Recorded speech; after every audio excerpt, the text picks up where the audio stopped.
and welcome to Laugh Your Way to a Better Marriage. I'm so glad you're here. This is the marriage seminar for people who hate marriage seminars. Hoo-ah! All right? I get a kick out of watching the couples when they first come in on Friday nights. You know, the girls, they're all lit up, you know, just, ooh, I got him here, I got him here, I got him here, you know. and the guy's going, oh, man, I can't believe, I got here. But it's cool, guys. You can relax. You're going to love it. This is not one of those let's beat up on the men for not being women seminars. Yeah. That's what I'm talking about. And what is it with that anyway? Man, you ask a lot of women to describe their ideal man, and they'll describe another woman.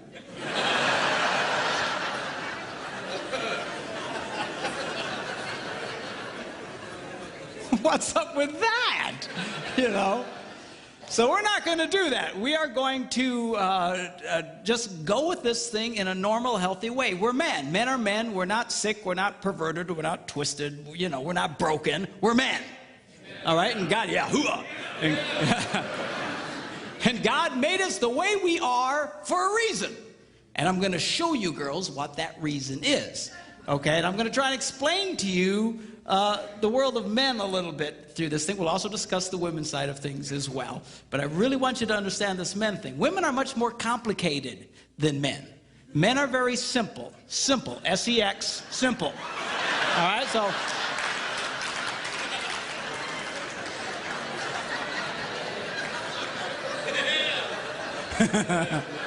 That's what I'm talking about, okay?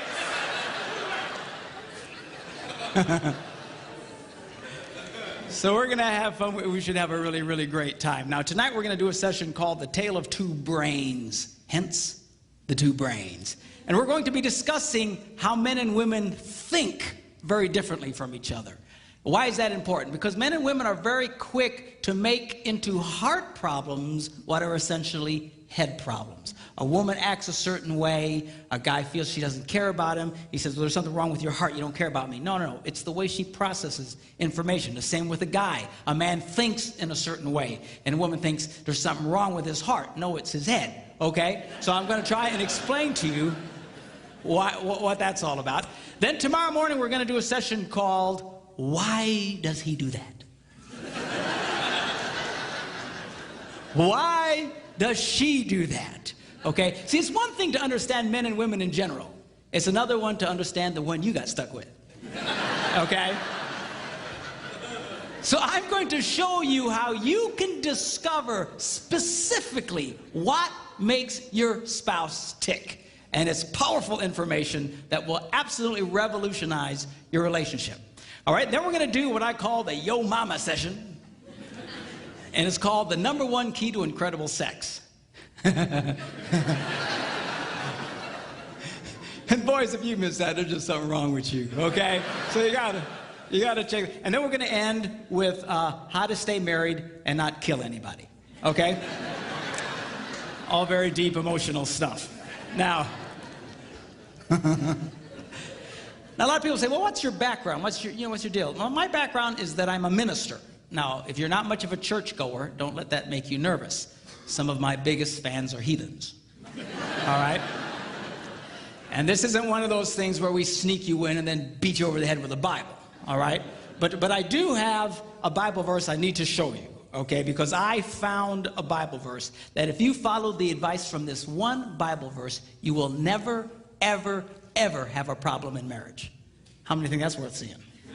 All right, you follow the advice from this one verse, you'll never have a problem in marriage.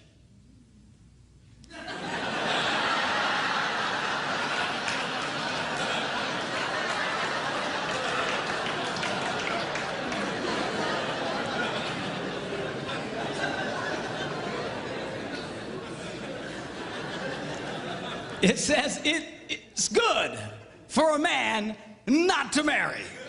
All right? So, well, why would he say that? That's such a terrible thing to say. Because he goes on to explain, he who marries will have trouble in this life.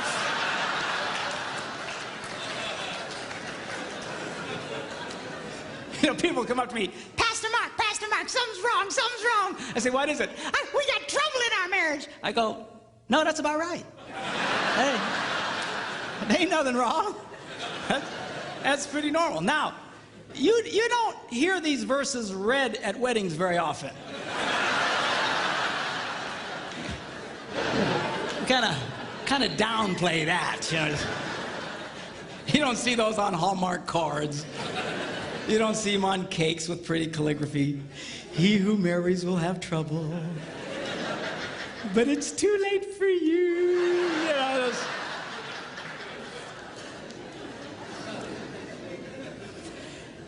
You say, if that's the case, then why get married? Because marriage is absolutely wonderful. It's great. It's fantastic.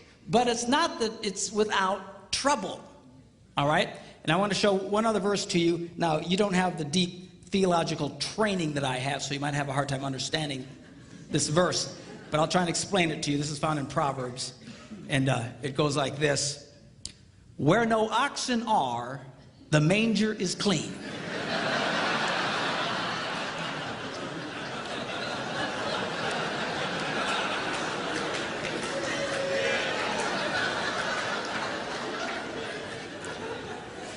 Let me explain that to you, okay? What does that mean? What it means, if you're going to have an ox, you're going to have ox poo, all right? Now, if you don't like poo, and most of us are not real big fans of poo, if you don't like poo, the temptation is get rid of the ox. Preach it, brother. No. I don't want you to get rid of the ox, all right? So, well, why would you keep the ox around? Because he goes to the second half of the verse, it says, because much increase comes by the strength of the ox. Well, now there's the catch-22. On the one hand, we all love the benefit of the ox, but nobody likes the poo. And what he's trying to tell us here is you cannot have one without the other. There is no such thing as a poo-free marriage. It just doesn't exist. Unless you shoot the ox, okay? But that leads to other problems. So this weekend is not about attaining a state of perfection in your life, all right? It's about getting a proper positive to poo ratio in your life. You see, because if all you get is poo, then you got one sick ox. Are you hearing me? All right? So, but there's no such thing as a poo-free marriage. For those of you having a hard time grasping this, I have a mathematical version of it. It goes, ox equals poo over positive. Some say positive over poo. But anyway, it's the ratio that we want to get going here, okay? Now, marriage is a wonderful institution. Statistically speaking, we know that married people are healthier than single people. They are actually happier than single people, assuming you're doing this right. Or you can be profoundly unhappy. They actually make more money than single people, and I'll mention a little bit later why that's true. Okay? They have better sex than single people. Now, you don't see that in our culture, in all the movies and shows, it's the single people all having really great sex, and the married people are, someone will say, well, how's your sex life? Are you kidding? I'm married, ha.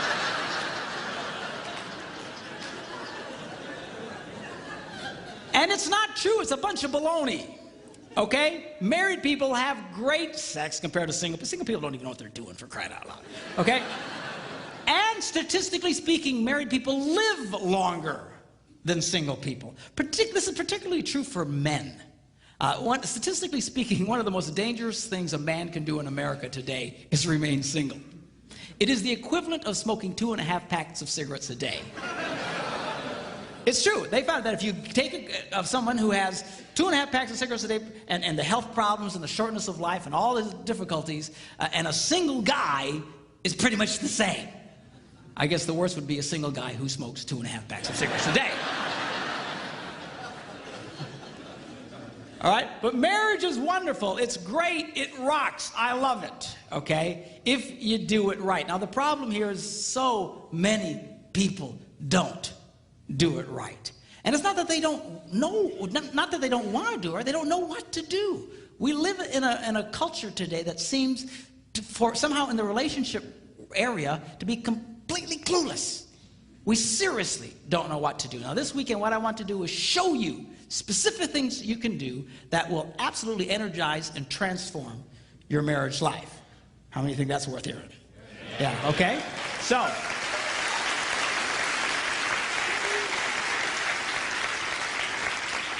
now I want to talk to you about what I call the laws of relational physics. You see, the laws of physics affect everybody, whether you believe them or not. Okay? If I step off the stage, I'm probably, in all likelihood, going to go down. If I start floating around, you might want to freak out and run. But why? Because the laws of physics affect. Well, I don't believe that. It doesn't matter what I believe. I'm going down, right? Doesn't matter if I'm a born-again Christian. Doesn't matter if I'm a heathen. Man, I'm going, because it affects everybody. Well, just like that, there are laws of relational physics, and they affect everybody, whether you believe them or not. Now, this might come as a little bit of a shock to those of you who are church people, especially hearing from a minister. But the truth is, you don't have to be a Christian to have a great marriage. I know a lot of heathens that have wonderful marriages.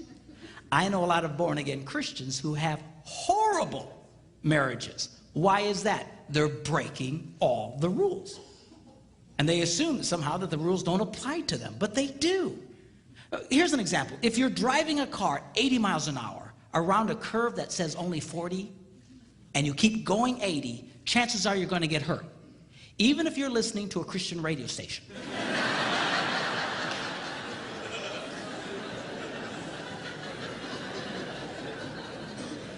Even if you have a statue of Jesus on the, he might be going, but why is that? Because the laws of physics still affect you, but for some miracle, you're going to get hurt. Same true with relational physics. And I want to explain that to you, and we'll take a look at that. Now, this weekend, I'm going to be speaking to you in basic stereotypes. In other words, women generally tend to be a certain way. Men generally tend to be a certain way. But they're not all that way. I get it. Okay? Some of the people that just have a cow. Well, I don't know. That's true for all men. I'm admitting it's not, all right? Just generally speaking, we don't have time to get into all the shades of gray. But generally speaking, men are a certain way, women are a certain way. If I start describing something that's not you, don't have a cow, just interpolate for your relationships. In Debbie's and I relationship, there are areas where we're completely opposite of a typical man and a woman. I remember when I was first studying this stuff, I thought, oh man, I'm a woman.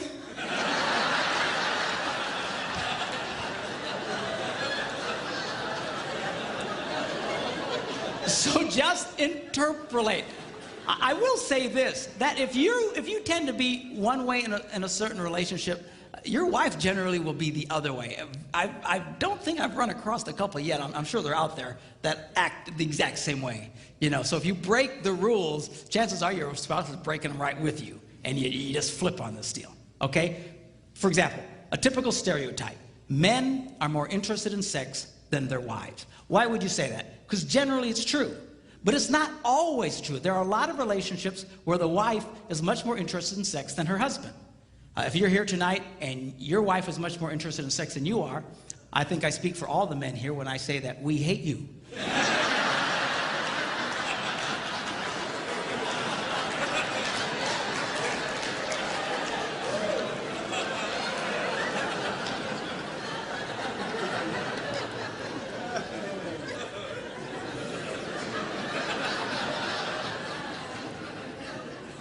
Please don't tell us who you are. We will hurt you, all right? So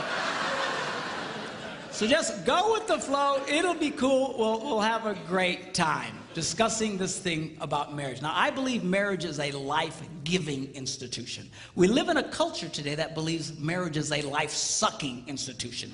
It will suck the life out of you. All right? And that's why we say, make sure you're old enough. Make sure you have enough money. Make sure you have enough education. Make sure you've been dating for 37 years first. Make sure that, get all the stuff. Why? You got to get everything together and ready so that when you say I do, you can withstand the, ah!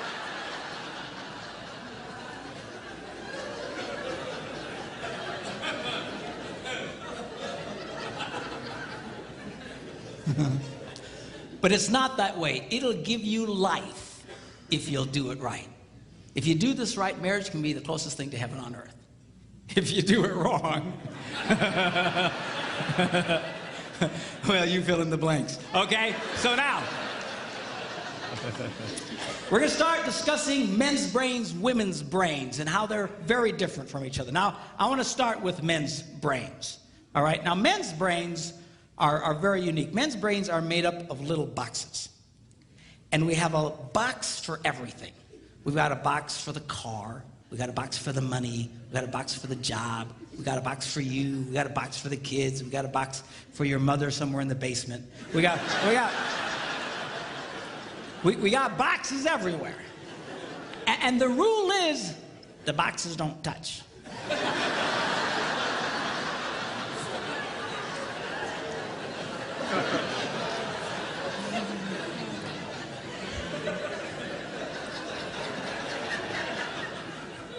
When a man discusses a particular subject, we go to that particular box, we pull that box out, we open the box, we discuss only what is in that box.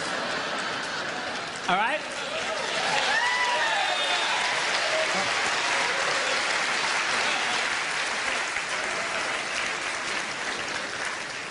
And then we close the box and put it away, being very, very careful not to touch any other boxes.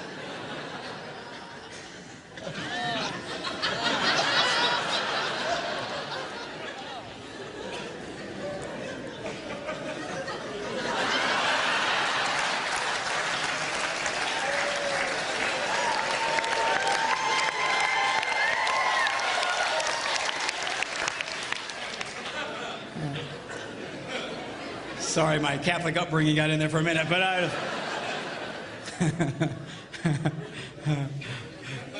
I'm not a Catholic, but I went to Catholic school when I was little. I had a nun who taught on hell like she was born and raised there. I mean, I'll never forget it, but it did me good, actually. It was a good thing. Now, women's brains are very, very different from men's brains. Women's brains are made up of a big ball of wire. And everything is connected to everything. The money's connected to the car, and the car's connected to your job, and your kids are connected to your mother, and everything's connected to everything. And it's like...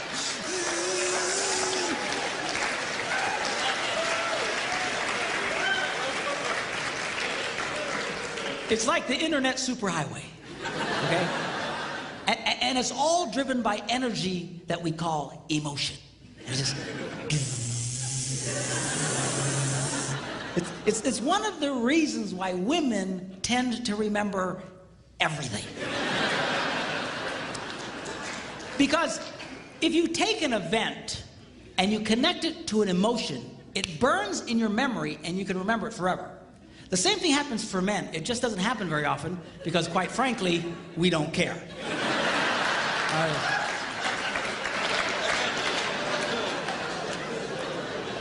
Women tend to care about everything.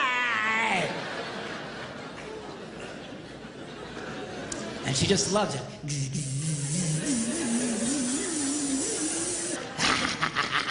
Okay?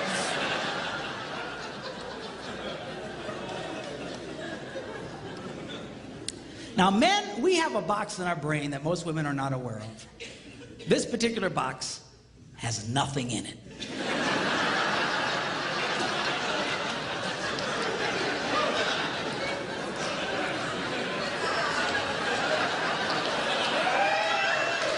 It's true. It's true. In fact, we call it the nothing box. And of all the boxes a man has in his brain, the nothing box is our favorite box.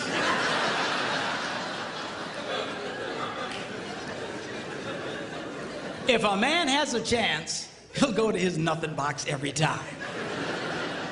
That's why a man can do something seemingly completely brain dead for hours on end. You know, like fishing.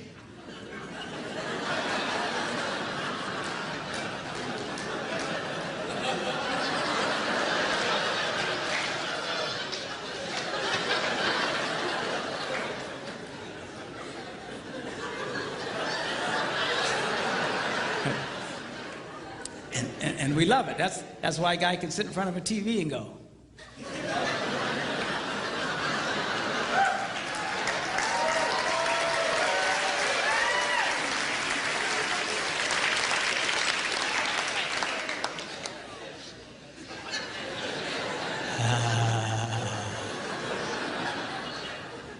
It glows. Of course, this drives our wives nuts because they'll come up and say, "Stop that! You can't possibly be watching anything!"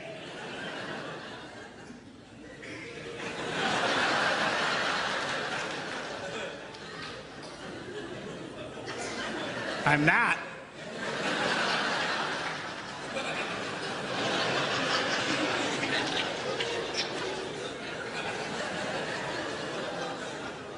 Go away.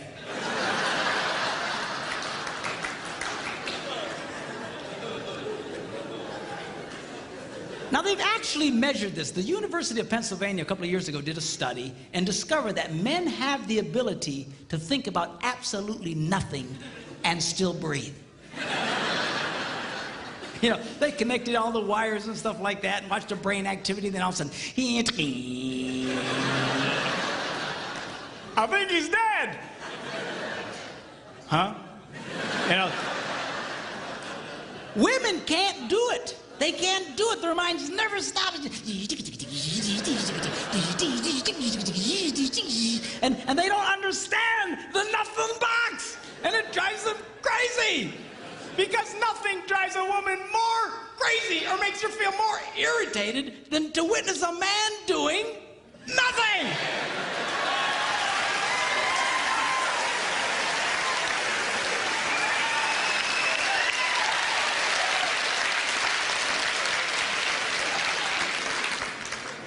Now, one of the biggest revelations I get out of women is this whole nothing box issue. They just, everything's starting to make sense.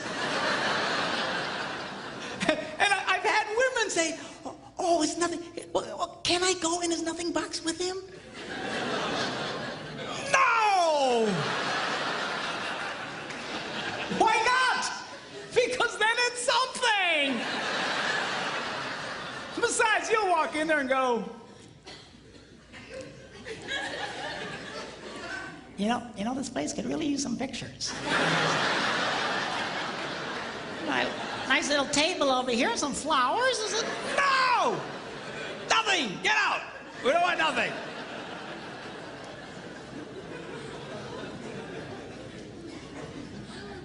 Now, this handles the way men and women handle stress. Okay? When a man is stressed out, all he wants to do is run to his nothing box. This is how we unwind. The last thing we want to do when we're stressed out is talk about it. We don't want to talk about it. We just want to. Of course, it just drives her nuts, you know. A woman will see a man in that vegetative state and she'll come up and go,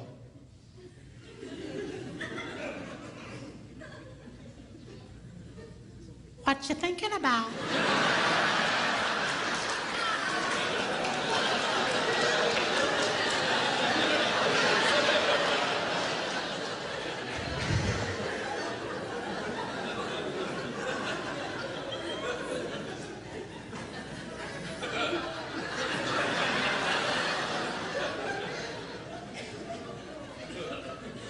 Nothing.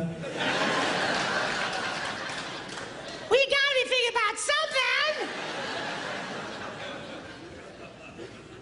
No, I was thinking about nothing. In fact, I was on a roll till you showed up. go away, all right? Because that's how he handles stress. He just, Now, when a woman is stressed out, she has to talk about it. If she doesn't talk about it, her brain will literally explode. So she'll start just, I don't know, might have something to do with this. Not going to have to do that. You know, I never thought about this. My brother over here said to me, and I know men who run from their wives when they do this. They do. I say, well, why do you run from her? He says, because I don't know what to tell her. I said, dear God, man, who told you to tell her anything? She wants you to tell her anything. See, a lot of guys, they feel obligated when you start explaining all your stress, they feel obligated to fix you, right? Because that's what a man does. A man only tells his troubles to another man in hopes that that man will help fix it, okay? But she's not a man. And you try and fix her, she's gonna kill you, all right? She doesn't want your advice. She doesn't want your help. She wants you to shut up and listen.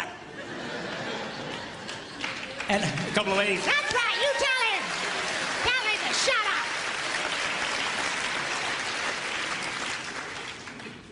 up. They like that. Now, I had one guy tell me, he said, man, if she just tell me how she feels. I said, she doesn't know yet. This is what he means. That's how she figures out how she feels, by connecting this wire to that wire, this wire, and so. Now, because they love each other, they offer to each other their answer, their solution. A man senses his wife is stressed out. He loves the girl. He offers to the girl his best and finest solution. Or just quit talking about it.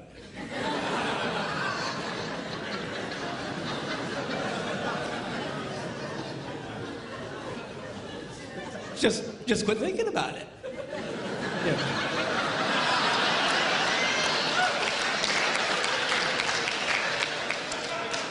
And that's when she starts reaching for the knives and stuff. She's gonna stab you if you keep it up, okay? Now, a woman, she senses her husband's all stressed out. She loves him.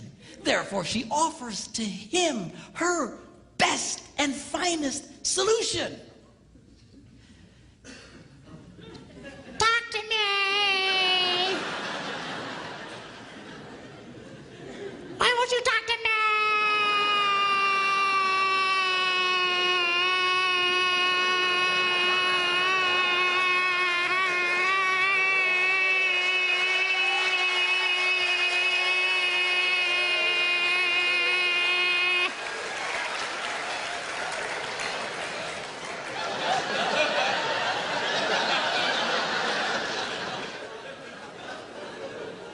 Go away. He doesn't want to talk to you. Leave him alone. He will not die. He's not a woman. All right? I know you've got to talk it through or you're going to be twisted inside. He's not like that. Leave the boy alone. You tell he's stressed out, just let him go to his nothing box. Just stay away. Stay away. Okay? And it's hard for us to understand that because we think so differently from each other. Now, not only does this affect the way that we respond in stress and stuff, the way our brains are wired also affects the way that we use words. Okay? Men tend to use less words than women. That's because the women have all the wires they're trying to connect, and they've got to explain each and every connection.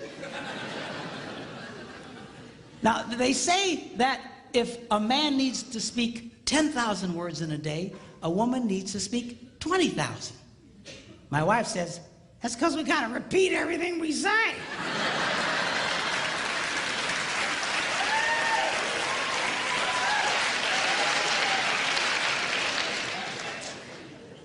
To which I responded, huh?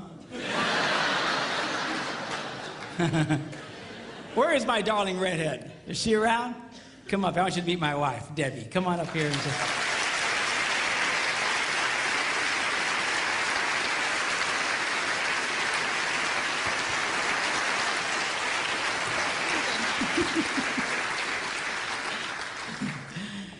People say, well, doesn't she talk too? Nope. Not to you anyway. She talks to me, but she won't talk to you because she doesn't want to talk to you. That's all. Where's my tablet here? I want to show you something about the whole words thing. You know, they actually measured this. They went in and studied children and babies and found out, they actually went and took cameras and put them in nurseries and analyzed the pictures later. And they noticed the pictures of the little girls. Right from the get-go, their mouths are just going.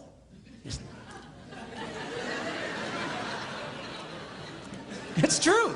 It's true. And then they analyzed the pictures of little boys, and they're just...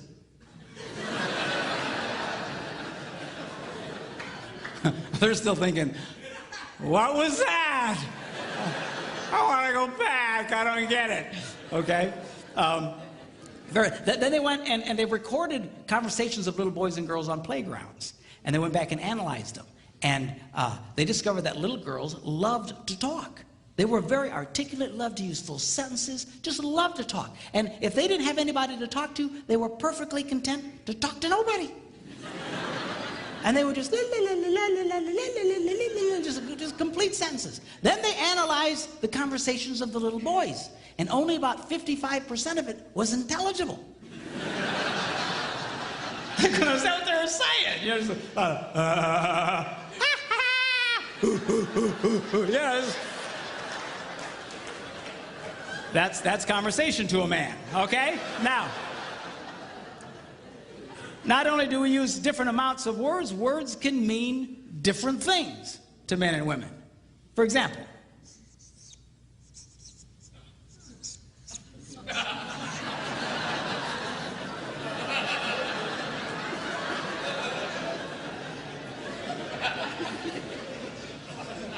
now to most men, 5 minutes means 5 minutes.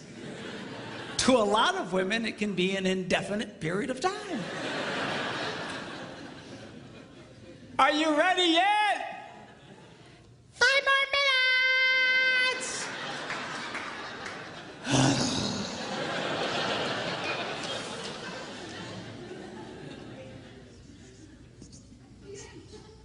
As we discussed, men understand nothing.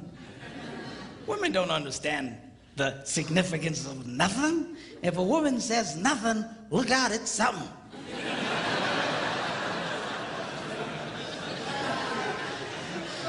Oh, dude, man, I don't know what happened. What happened? I don't know, I asked my wife what she was upset about. What'd she say? Well, she said nothing. Get out of the house, man, run now, get out!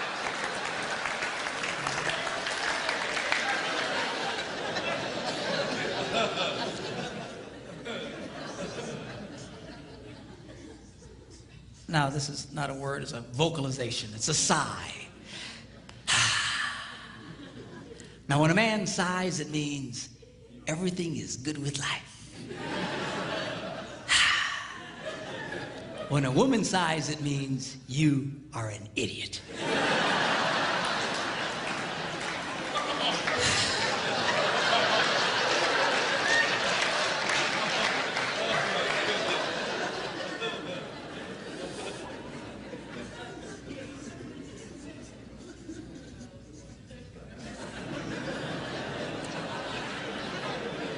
Now, when a man says, go ahead, he's being polite. When a woman says, go ahead, she's giving you the opportunity to explain whatever stupid thing it was you just did. But you need to be very careful in the explanation because it's very likely to be followed by a sigh.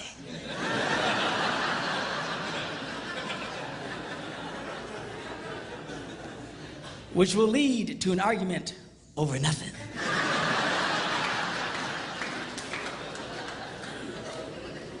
And then you ain't gonna have sex again for at least 5 minutes.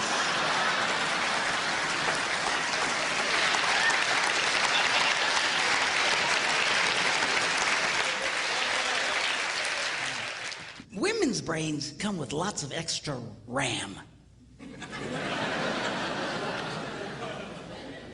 So they can remember the details of everything.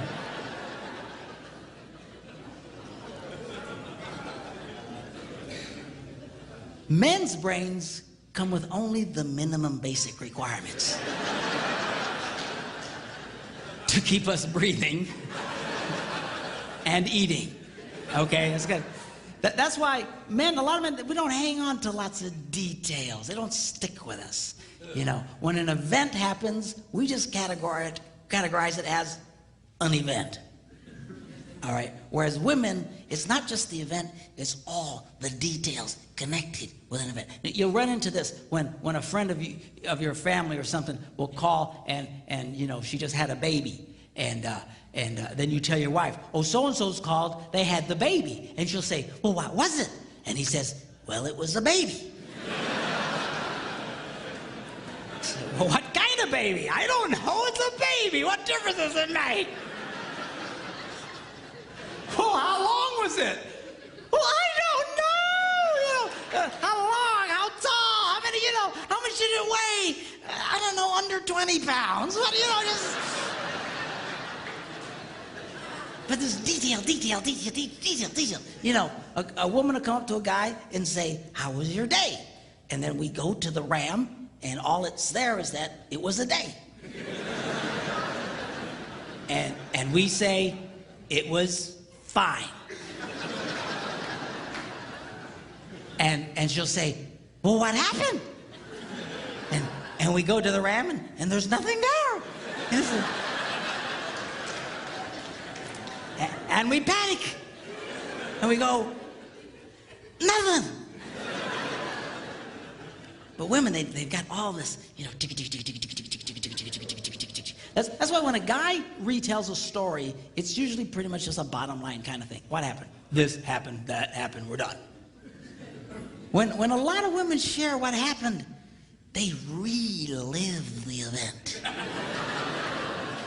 in excruciatingly painful detail. I mean, you are there. Yeah. And it can drive, you know, couples can really fight over this. My wife and I still fight over this one. You know, this just drives us crazy. You know, she just, you know, sweetheart, when your husband asks the question, what did the plumber say? He really doesn't want to know what he said. Well, I said, how you doing? He said, it's fine. I said, it was a pretty nice day we're having. He said, yeah. He said, got any kids? No, what did he say? Bottom line, you know. Details. Men's brains, women's brains. It also affects not only the words we use and stuff, but also it affects how we listen. You go, yeah. Women listen. But we listen too, we're just different. A lot of women say, you know, men's problems, they got selective listening. You know what that is, right? That's when the wife will say something like, honey, go to the store, lay down the mulch, wash and wax the car, get the kids at school, rent some videos, and finish the rest of the dishes. And then he runs that through his selective filter.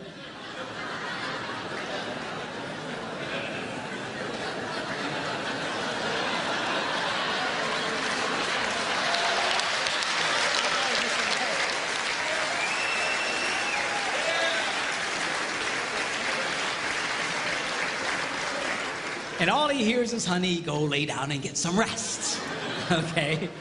But that's not what I'm talking about. What I'm really talking about is the difference between single tasking and multitasking.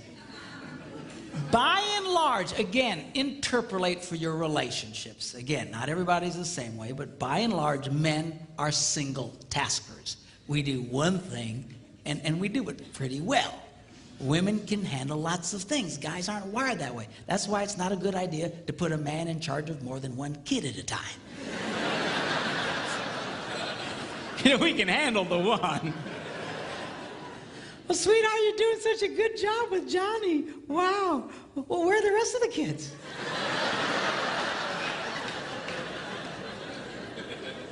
We got other kids? But man, we just I'm a classic single tasker. I'm so bad, I'll be going along and I'll forget the one thing I was doing. I'm completely lost. I need to reboot my brain. Say, whoa, where am I? You know. But men, generally speaking, we do it. Now, what we do very well. One of the reasons that men are so good at what they do is because of this ability to completely focus on just one task. Men usually will rise to the top of any profession, even those dominated sometimes by women. The best hair designers in the world, a lot of times, are men. Best cooks in the world, men. Why is that? Because we have this unique ability to focus on just one thing and do it extremely well, okay? Women are wired differently. You know, they're just and you know, my wife can be, you know, in the living room, watching TV, reading a book, making knickknacks, and talking on the phone all at the same time. It's just amazing to me. Of course, I'll come in and I'll assume she's not watching TV.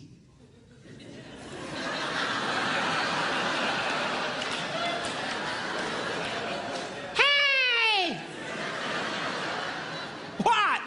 I was watching that. How can you be watching that? You're making knickknacks and such. Put it back! You know. We're just... Now this affects the way that we listen, because when a man is doing something, he generally cannot hear anything.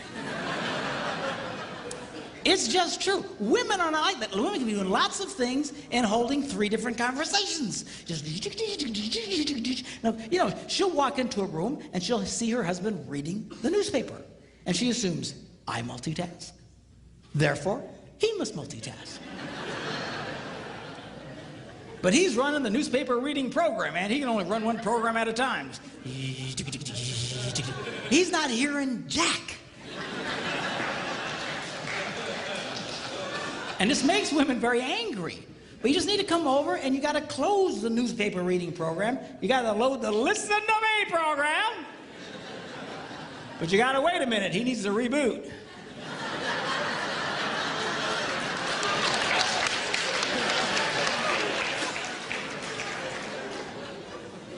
I didn't know you was here, you know? You laugh, but I'm serious, girls. If you see a man doing something, unless he's wired differently, do not be giving him vital information. Because this is a train wreck waiting to happen. You'll have this conversation again.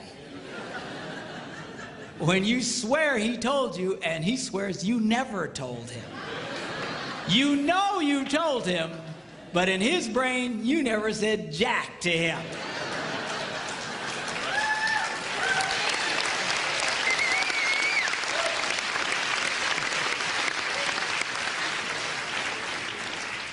The problem here is, guys, we get ourselves in trouble because men have this natural defense mechanism that at all costs, do not stop doing what you're doing.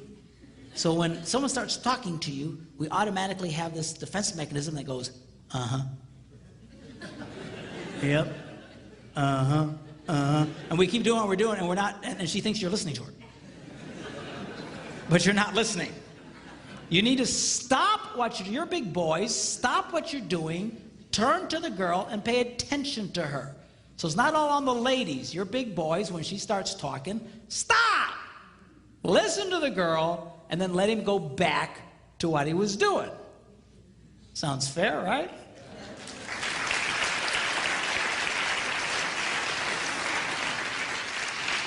Well, I started doing this, and I thought, this is great. I'm doing a lot better. I'm watching the single tasking thing. Yeah, okay, what?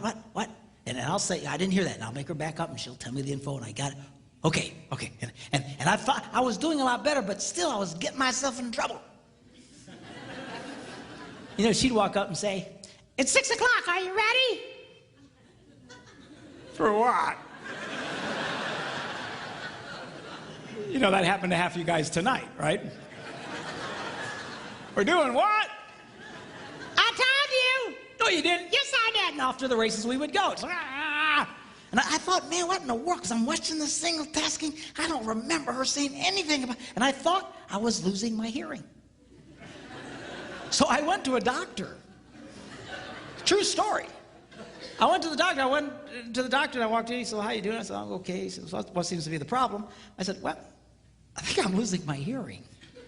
And he says, well, you know, you're getting up there in age, you know. Ears are one of the first things to go. I said, well, that's one of the first. I can handle that.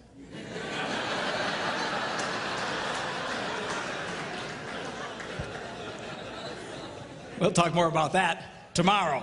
But, so I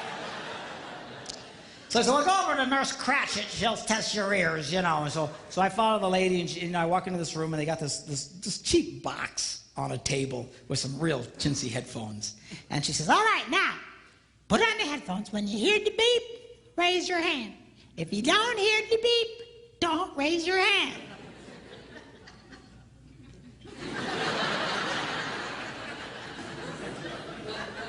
Apparently, I look really stupid. So anyway, I turned around and we began. I said,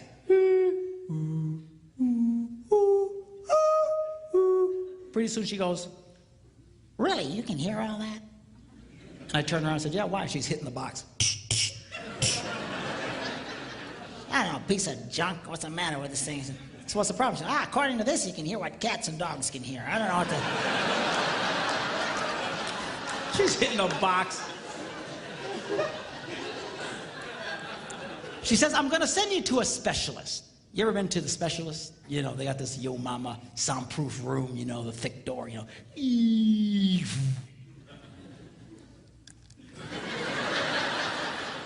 know, you got the person, you know, sitting behind the glass, you know. You feel like you're in a people aquarium. Sir, would you sit down? But anyway, so at the time we lived in Green Bay, Wisconsin, and right downtown Green Bay, there was a place called Eye and Ear Associates. I'd never heard of them before. I had no reason to hear from them. But she said, I'm going to send you these people. They have all this fancy equipment. And so she takes the doctor's pad and she writes Eye, Ear, and she abbreviates Associates and hands it to me.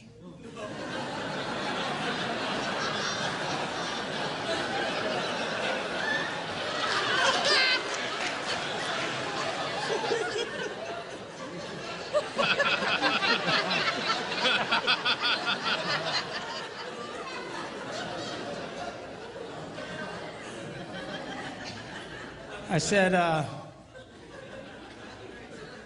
what kind of doctor is this? It's a true story. She says, what do you mean? I said, I heard of eye, ear, and throat. I never heard of this. She said, let me see that. Oh, I'm so embarrassed. So she wrote out associates. I went, oh, okay. Thought I was going to be in for a very uncomfortable test there for a minute.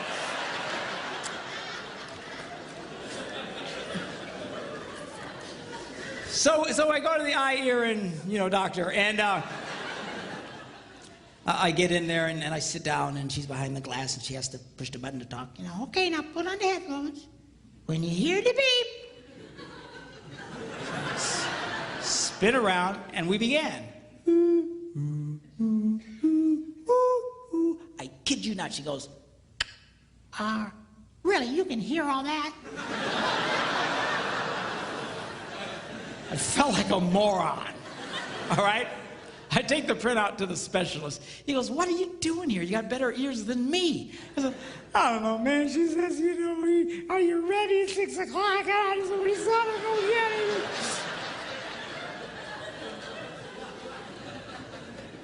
So I go home and I walk in the door and she says, well, what'd the doctor say? She doesn't sound like that, by the way.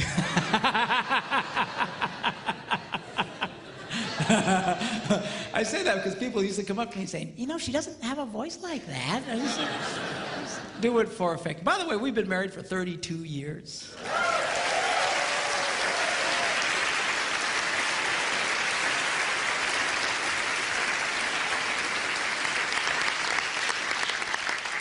We have 2 grandsons. Very cool.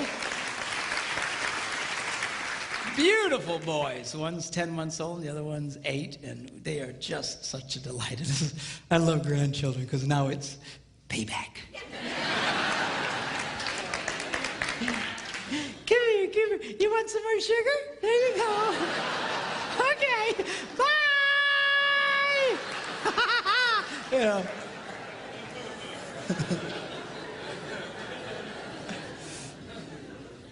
My son Philip's here with us. He's running the audio, and on our 30th wedding anniversary, Phil gives me a call up and he says, "Hey, Dad, 30 years. It's really something." I said, "Well, thank you, sir." I said, "But you know, truthfully, Phil," I said, it only feels like 10 minutes. He goes, "Really?" I said, "Yeah, 10 minutes underwater." Oh, lighten up. All the girls, "Oh, I can't believe he said that. What is she gonna think?"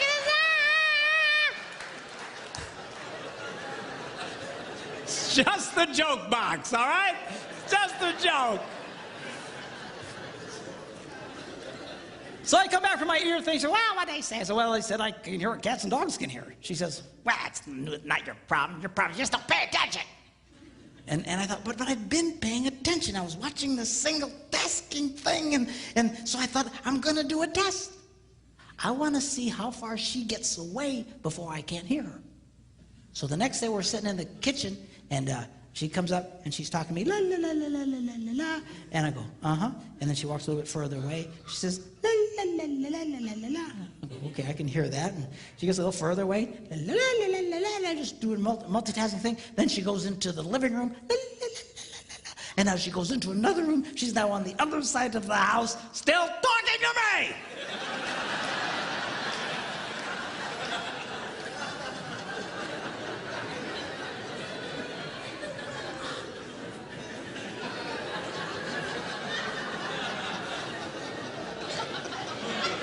I said, "Hey!" She yells back, "What?" I said, "I'm on the other side of the house." She goes, "You don't listen anyway."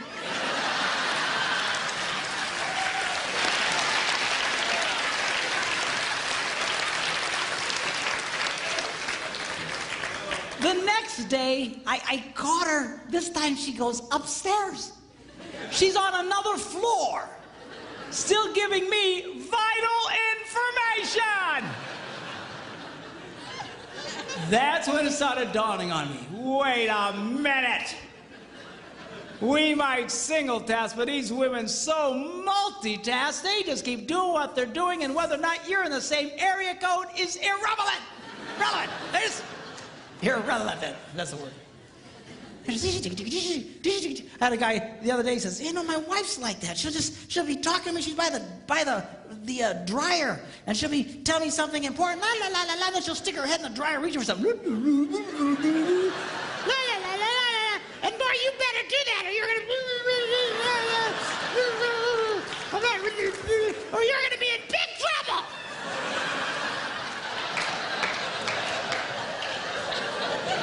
She still does that to me. We'll be like a real busy highway, just all kinds of noise, and she'll be talking. "You know something that's really important? So you better be careful about it." What? I didn't hear what you said. Laws of physics, girls, it applies to you. It would help if your husband was in the same area code. Okay. Now, I first shared this story at a men's conference that I was speaking at, and I thought it was just a funny story that had happened to me. But as I'm sharing it, all these men's heads are going. I had one guy come up to me afterwards. He says, "You know, Pastor, I'll be in the bathroom. The door is closed.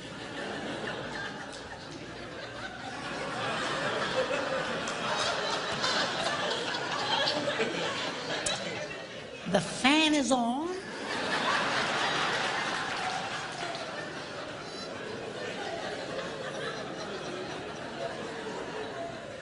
There's tile everywhere, so sound just bounces around in there. I'm standing there. All I can hear is the sound of rushing water.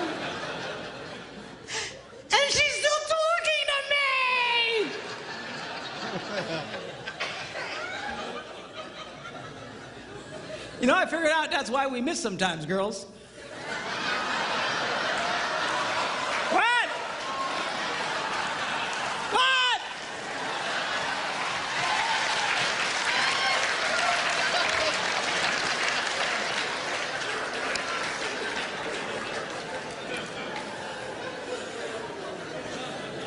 Another mystery solved. Girls, don't be so multitasking that you're doing a gazillion things, giving him vital information. All right? And especially if he's doing something. I'm telling you, this simple thing that I'm talking to you creates more arguments and more frustrations in marriages, and we're fighting over nothing. But you know you're really married to a multitasker when during a moment of intimate passion,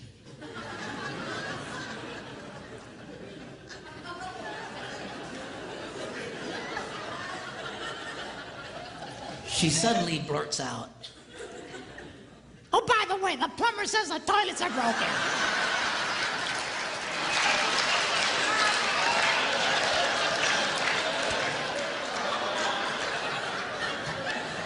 Focus, woman, focus!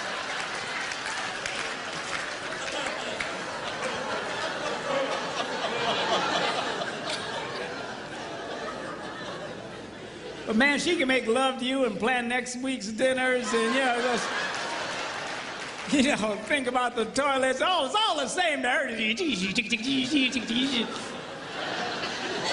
need my tablet back up here. I want to show you something. In no other area, men's brains and women's brains, do men and women think more differently than in this area of sex.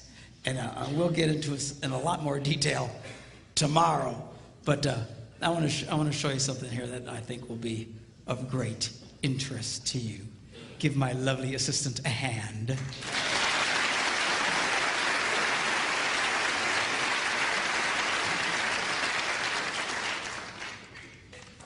Now, sex is a pretty big issue, particularly for men.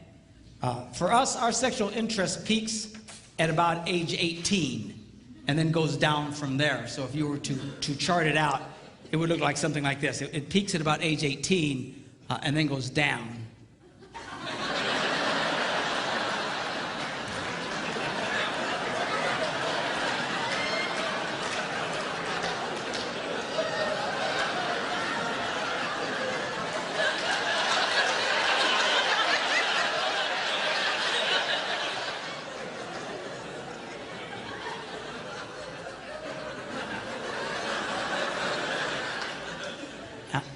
And then you're dead.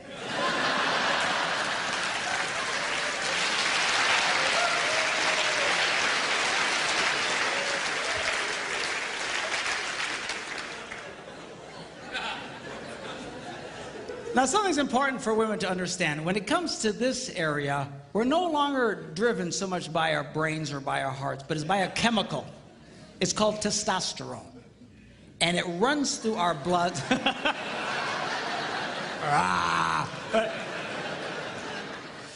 It runs through our blood, and it drives us crazy. You just... If you girls knew how much this drove us crazy, you'd be more disgusted with us than you are right now. We downplay it, man.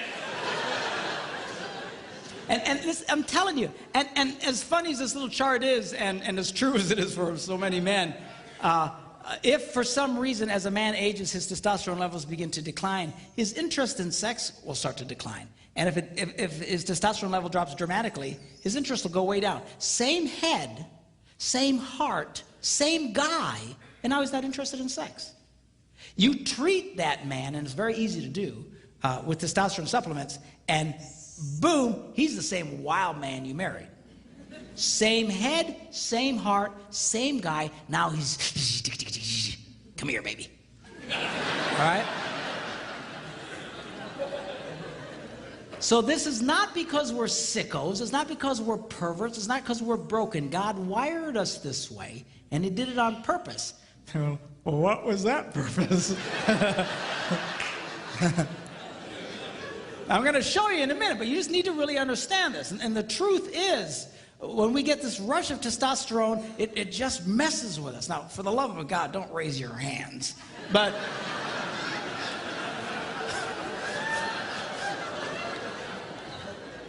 most men will admit that we usually receive a testosterone rush, usually very early in the morning, and for no reason at all.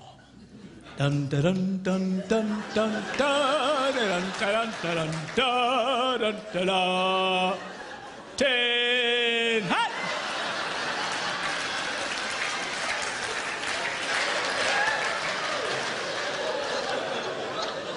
And it just wakes us up, just. We're not thinking about anything. All right? And that's usually when a man reaches over and whispers those 3 words every woman loves to hear. Hey, you awake?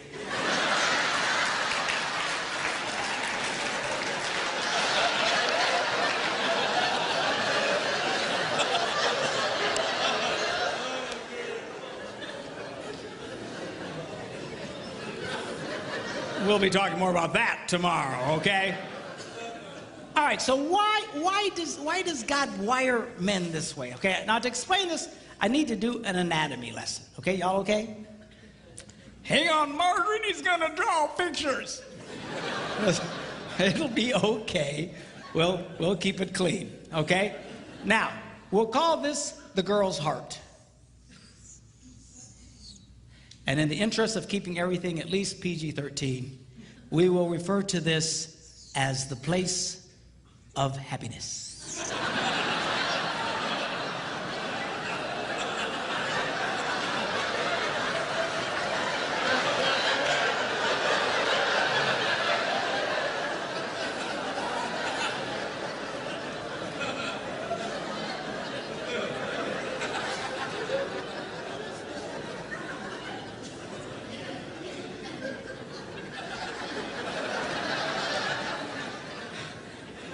I had a lady come up to me recently and she goes, "Man, I can't even go to Walmart anymore. Smiley faces all over the place." She's like,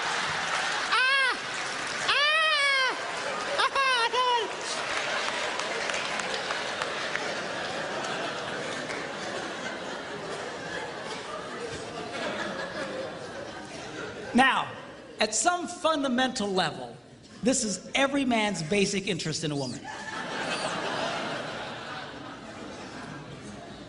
It's true, it's true. Now, women say, well, that's terrible. That shouldn't be about that. It should be about companionship and fellowship and sharing. Girls, if your husband was interested in companionship, fellowship, and sharing, he'd have gotten a golden retriever.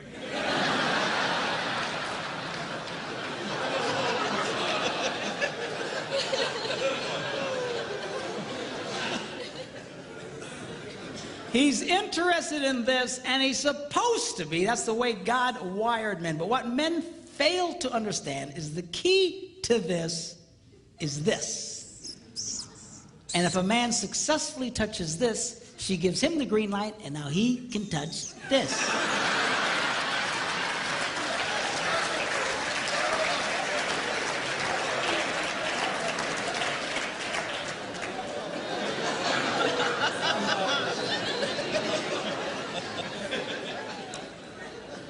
So this sex drive, guys, is God's way of constantly reminding a man, and it keeps coming back. It never stops, just. On average, a man will feel the need for sexual release on about every 72 hours. That's every 3 days. Some more, some less. My husband's every 72 minutes. But that's your problem. But anyway. But seriously, the reason that keeps coming back is to motivate the man, be nice to the girl. It's not so you can just go, hey, you awake? Are you hearing me? A lot of guys do that. As soon as they feel the buzz, they're just reaching for the girl. Come here, baby. Come here. Come here. Don't be a moron. She won't want to come here. The reason that buzz hits you again, remember, be nice to the girl. Be nice to the girl. Be nice to the girl. Be nice to the girl. I gotta be nice to the girl. And this is what motivates me. I try to be nice to my wife. And I spend time with her, and I take her to lunch every day, and I'll take her shopping. And well, Pastor Mark, do you like going shopping? No, I hate it. You know, she drops me off at the bench with all the old guys, and I sleep with them. You know. Then she comes, picks me up, drops me off at another bench. You say, well, if you don't like it, then why do you do it? I'll tell you why, because I want some of this.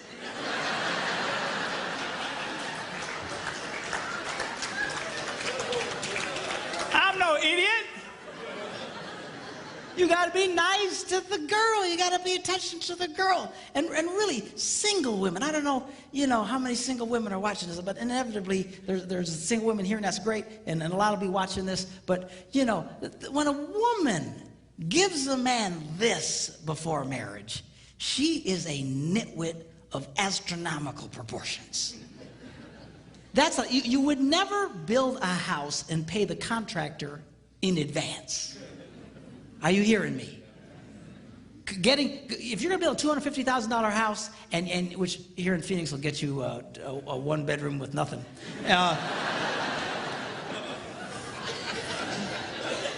Man, I got a huge condo on a lake in Wisconsin for $250, man. I'm telling you, here you got nothing. But anyway, you wouldn't pay the guy in advance and give him, here's the 250 grand. Do you know why? The house will never get done on time. He'll never do what he's promised to do. Why? Because it's just the nature of human beings. You pay them as they hit certain marks. Certain things get accomplished, you finish it, you give them some more, and then you wait till everything's right, and then you close. Why? Because that's the way people are wired. If you were just to give it to them, you would be a nitwit, a moron.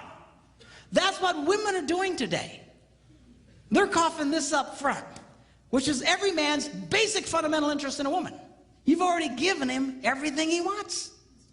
And then they sit around and say, well, aren't you going to marry me? Aren't you going to spend more time with me? Aren't you going to... No, he's not. Why won't? Because you're an idiot. That's why. Don't do that. Give him that thing. You make that boy earn it.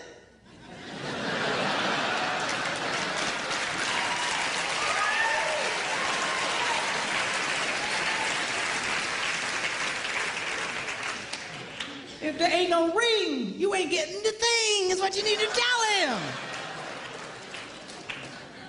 No, seriously, girl, I don't know what. There's something that really happened in the female culture. I think it's because of the women's lib thing, and they think, well, now we can go out and we can be as sexual as men and stuff like that. But they are fighting against their own interests.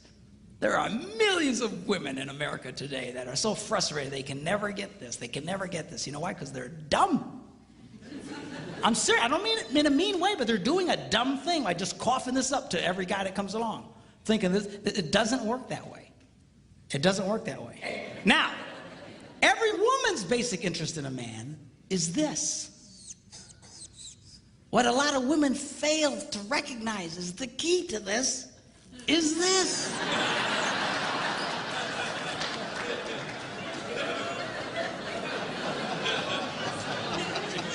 And if you touch that, he gives you the green light, and you can touch this.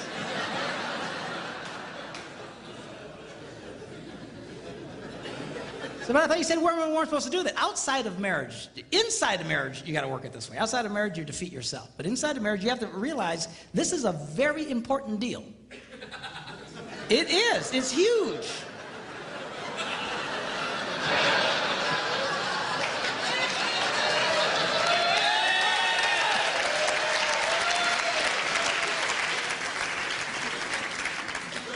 A lot of women treat this like like a side issue. It is not a side issue in marriage. It is the central issue. It truly is. And I'm going to really explain this in greater detail tomorrow. You get this right, things will flow a lot better in your life. You try and discard this, oh, it shouldn't be about that. He shouldn't be interested in sex. He's just a pig. You are fighting now against your own interest doing it that way. You've got to be smart about this, girls. The key to this boy's heart, you know, they used to say when I was growing up that the key to a man's heart was his stomach, but they were about 6 inches too high.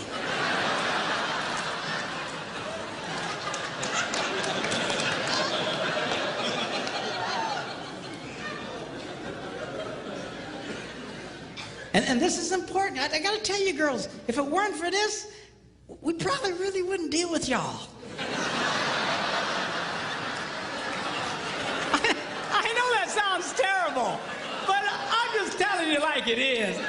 You know, you take that out, man, I don't think we'd go through the trouble, honestly.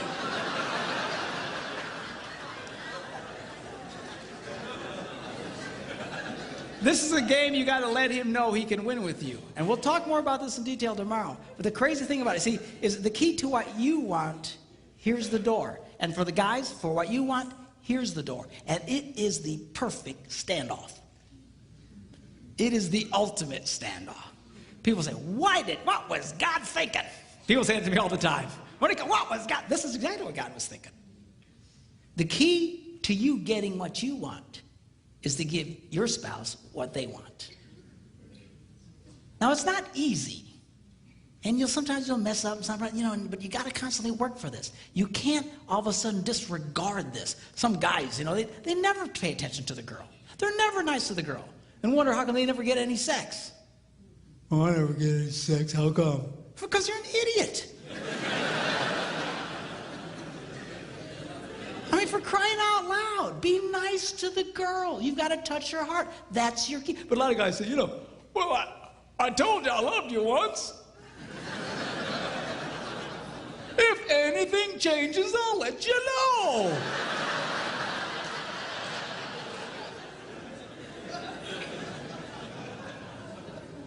I wonder how come I'm not getting any sex. Well, because you're just blowing it. You're blowing it. And girls, same thing with you. The key to this is this area here. Don't dismiss this. If you guys will flow in this thing, it works and it's great and it's extremely powerful. It is the most powerful thing God ever designed to connect two people. And we'll get into it in a lot more detail tomorrow.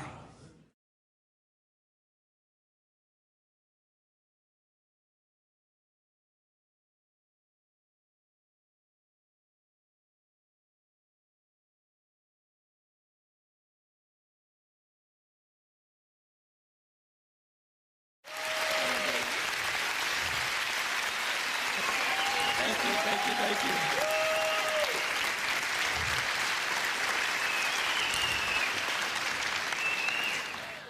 All right. Men's brains, women's brains. Women's brains think give. They just love to give. They're happiest when they're giving. You get a bunch of women together and they're all giving to each other. Oh, I love your hair. I love your shoes. I love your outfit. Oh, they just love it. Now, men's brains are a little different. Men's brains think take. And you get a bunch of men together and we insult each other. We do. You're fat. You're ugly. You smell. Thanks, man. That's... So if women love to give and men love to take, which way do you suppose the give and take goes in most relationships? That way. Women think the answer is to give more. If they give more, it will inspire him to give back. Ain't gonna happen. All right? You've got to learn, girls, that if you're going to be truly happy, you're going to have to learn how to take in your relationship. And women are fundamentally very uncomfortable in taking in their relationships. They just love to give. But you'll give yourselves to death. A lot of you just burn yourselves out. It's not unusual to have a woman and her husband come into my office and, she's been married, they've been married for 25 years, and she says, I've given it that bad. I have nothing left to give. You ever hear a woman say that? I have nothing left to give. They're burnt because they've just given so much. Then you look at the husband and he goes, I thought we had a good marriage. Because it's been great for him. She's given, he's taken, this rocks. All right? So now, girls, I'm going to show you how you can take advantage and change that flow in your relationships. I'm going to show you how you can get a man to do what you want him to do. All right? Now, when I first say that, all the girls go, yes. And all the boys go, you sold me out, man. You sold. But be cool, because the guys like this part. It's the women who hate it. I get more static from women over what I'm about to tell you because fundamentally they hate taking in relationships. They think that he should just, just give on his own.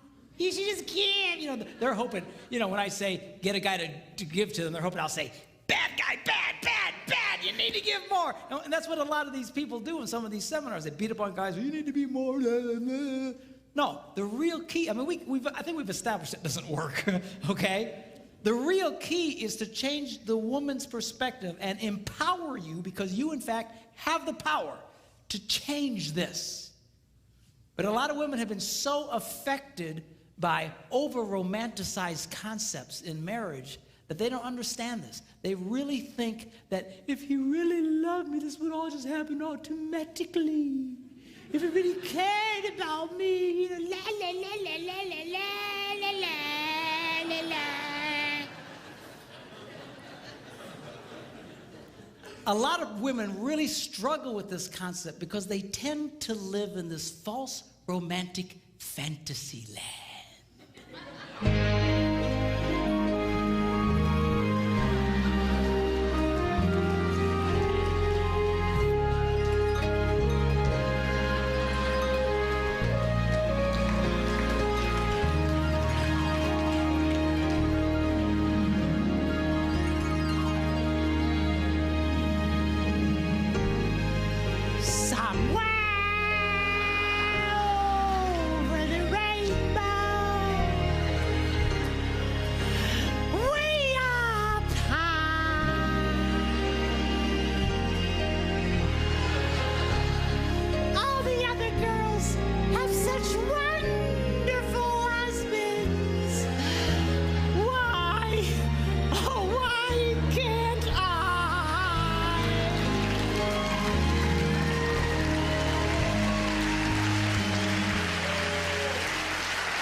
Girls, you can either sit around with your hearts broken all the time, or you can do something about it. And I'm going to show you what you can do. 4 simple steps, how you can change this dynamic of give and take in your relationships. Okay, y'all ready? Here we go. Number 1, how to get a man to do what you want him to do. Number 1, you need to ask him more than once.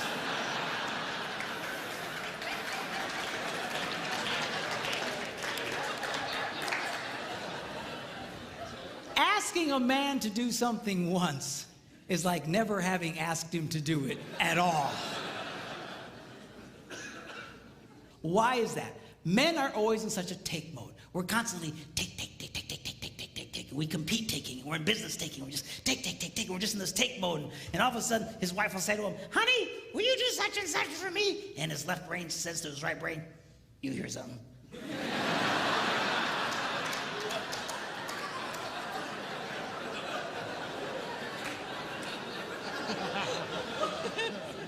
His right brain goes, nope. Tick.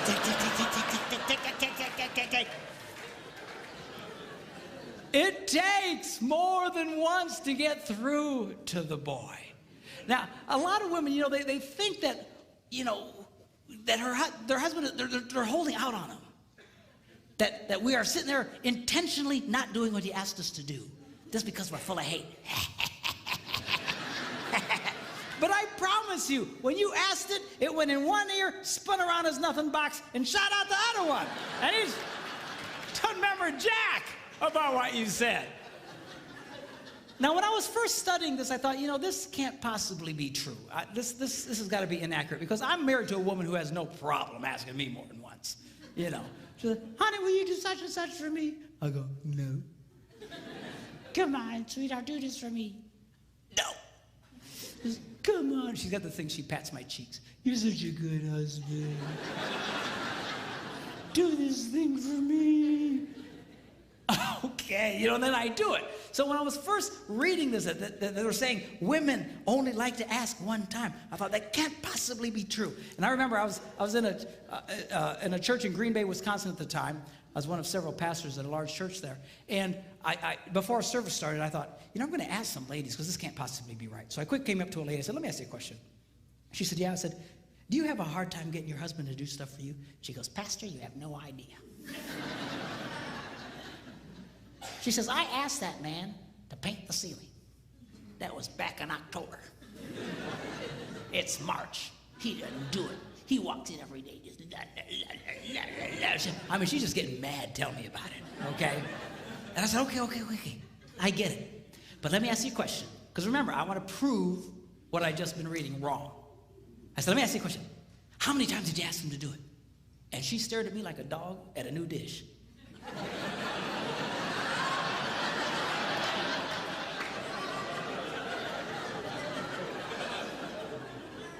She said, once. I was stunned. I says, why wouldn't you ask him more than once? She says, I shouldn't have to. I said, you might want to try that. I got away from her. Went to another woman. I said, come here. And she says, what? I said, let me ask you a question. Do you have a hard time getting your husband to do stuff for you? She says, Pastor, you have no idea. She says, I will ask my husband, honey, put away the laundry, and I'll stick it right in the middle of the living room. And he didn't do it. He just walks right over the top of it. He just walks around it. It'll sit there for a month. And she asked me with all seriousness, she said, Pastor, can't men see laundry?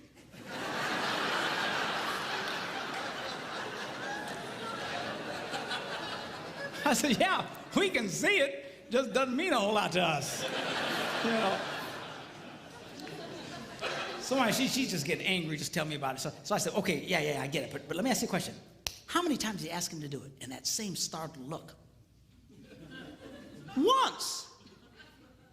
I was amazed. I said, once? Why wouldn't you ask more than once? I shouldn't have to.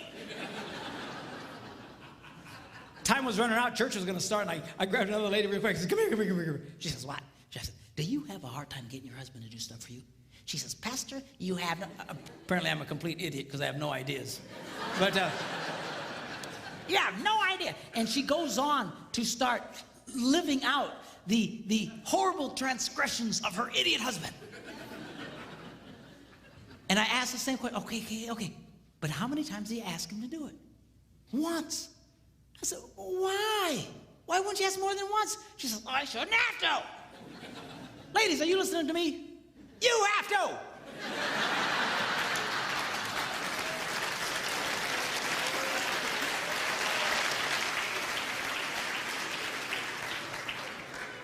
To just get mad and madder and having a cow over nothing. He doesn't even remember what you said. You're thinking about it. But then I learned something. The reason women find this so offensive is because really, they don't want to ask the first time. It's true, you little sinners.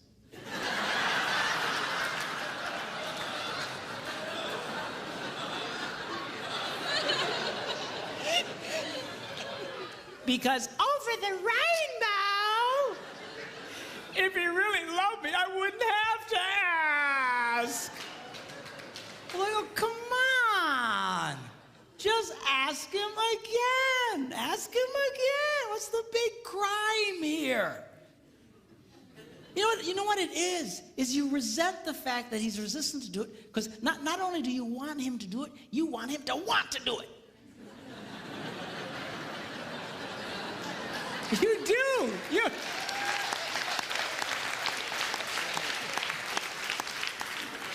Well, I got news for you. We don't want to do it. We're never going to want to do it. If we wanted to do it, we'd have done it already. What do you care about the internal motivations of his heart? Stop. So he does it. I'll finally do something my wife wants me to do. I don't want to do it. I say, I don't do it. And she just... because she's getting something out of me. What's with this? Always analyzing the internal motivations of the guy's heart. I mean, getting yourself all kinds of trouble. I was in Germany some months ago doing some seminars for the troops who were rotating out of Iraq with the army. This one lady tells me, she says, you know what? She says, my husband, if there are dirty dishes in the sink, he cleans them and puts them away.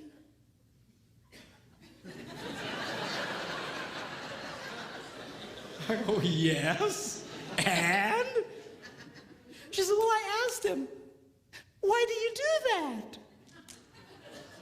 And he said, because I hate dirty dishes. And she started crying. I said, lady, most women think they died and went to heaven if their husbands. Yeah, but I wanted him to say, well, I do it because I love you.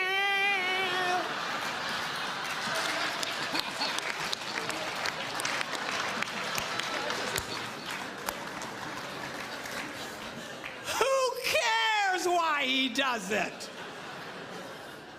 Seriously, you've got to let up on this stuff. Leave him alone. Who cares what his motivations are, what his desires? I'll tell you what most men's desires are, is to do nothing. Okay, have we established that? So get him doing stuff for you. Who cares why he wants to do it in his heart? Number 2. You need to ask him the right way. Now, what does that mean? That means don't insult the boy. A lot of women think they can use insult as a way to motivate a man. Like, what are they smoking? What is... not gonna work. What's the matter with you? You some kind of idiot. What's the matter with you, a man? Can't you do... What's the matter with you? Can't you pick up the laundry? No, I can't. Don't insult. Do you know why women do that? Because it would work on them. If you insulted a woman, if you embarrassed a woman, she would change. She would do something about it. But you embarrass a guy, you insult a guy, we don't care. We just become more resistant. He's not a woman, okay? Don't insult the boy. Insult is not a motivator for a man, all right? Number 3, you need to train him with positive reinforcement.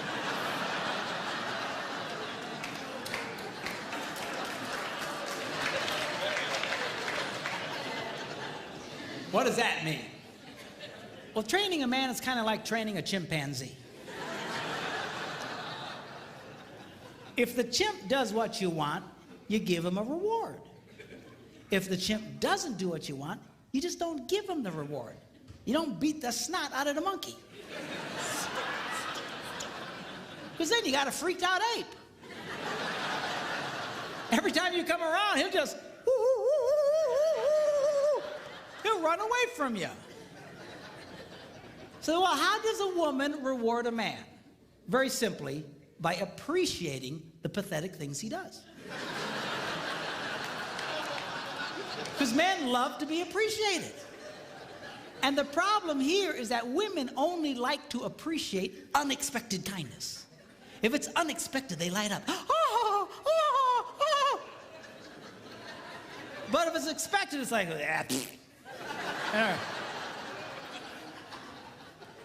You know, seriously, I mean, that's, in the beginning of your relationship, that's how he got you to fall in love with you in the first place.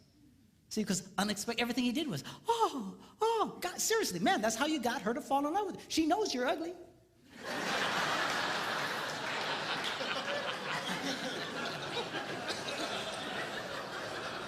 How do you think you got such a beautiful woman like that? Because you were nice to her and everything was, oh. But after 32 years, it's hard to come up with unexpected, man, I'm telling you.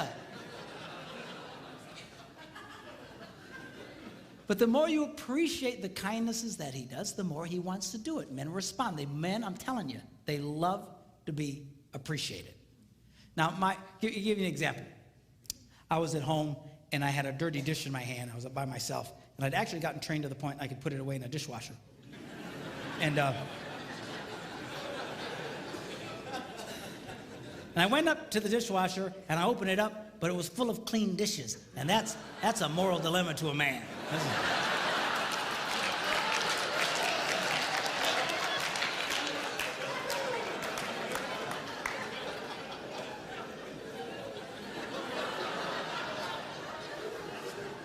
So it finally dawns on my little brain, empty the dishwasher. So without being asked, I empty the dishwasher and I put everything away. And then, of course, I stick around because I want to see what happens. Why? Because I love to be appreciated. So my wife comes home. She's la, la, la, la, la, la, la, la. She goes over to the dishwasher and goes, "Ha! You emptied the dishes."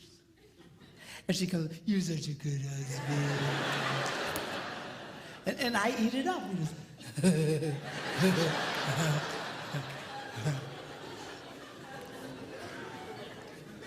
Now, guys, get a clue here. I know it's hard, but she loves unexpected kindness. You need to learn to give her unexpected things, unexpected little things. That's how you can keep a woman crazy in love with you in that way. I told my guys I want to write a book, 365 Unexpected Things a Man Can Do for a Woman.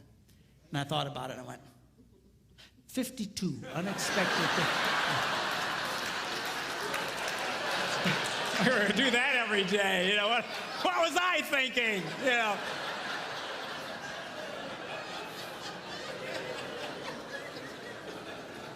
Because they light up. They light up. You know, some time ago when I was first doing this, I couldn't afford to take my wife with me. And so I was doing a lot of traveling by myself. And I was at a grocery store or gas station. I was paying for the gas, and I saw one of these rack of greeting cards. And this one caught my eye. It said, "My favorite place to be is wherever you are." And I thought, oh, I should get that. How much is that?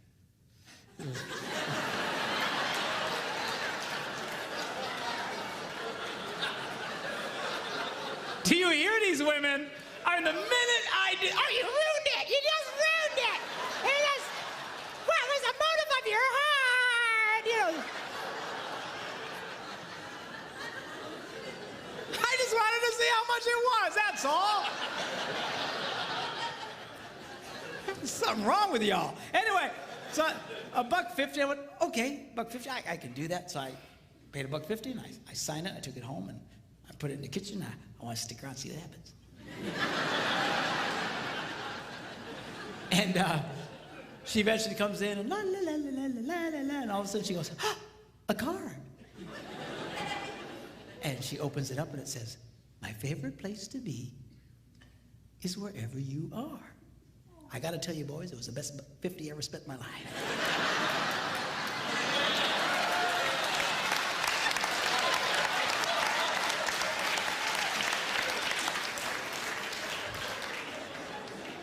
But we'll talk more about that tomorrow. Okay, now. Number 4, barter with him. Now, how does that work? Very simply, you become aware of something he wants to do. You know you got something you want him to do for you, and you just say to him, "Honey, would you like to do this thing you would like to do?"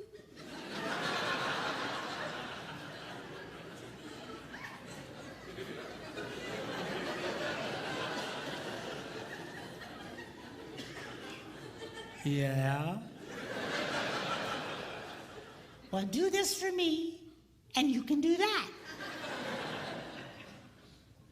What's the catch?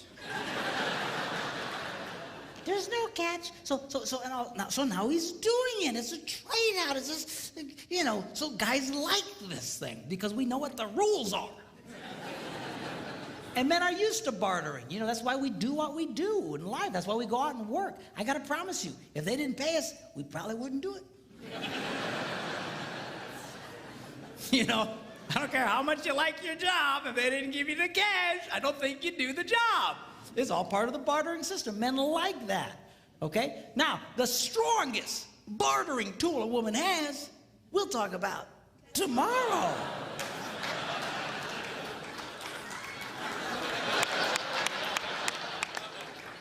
Oh, that's terrible. I had one lady say to me, Doesn't that make me a prostitute?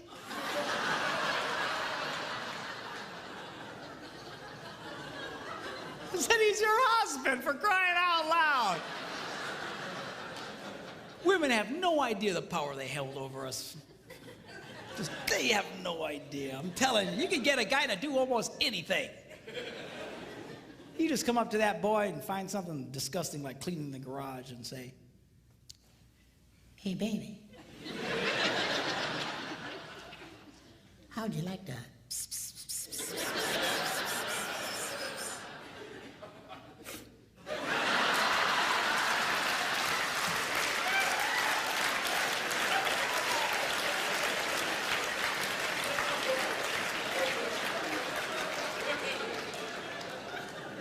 Why, yes, I would. Well, I tell you what, you go clean the garage and then come and find me. Man, you got yourself a motivated boy.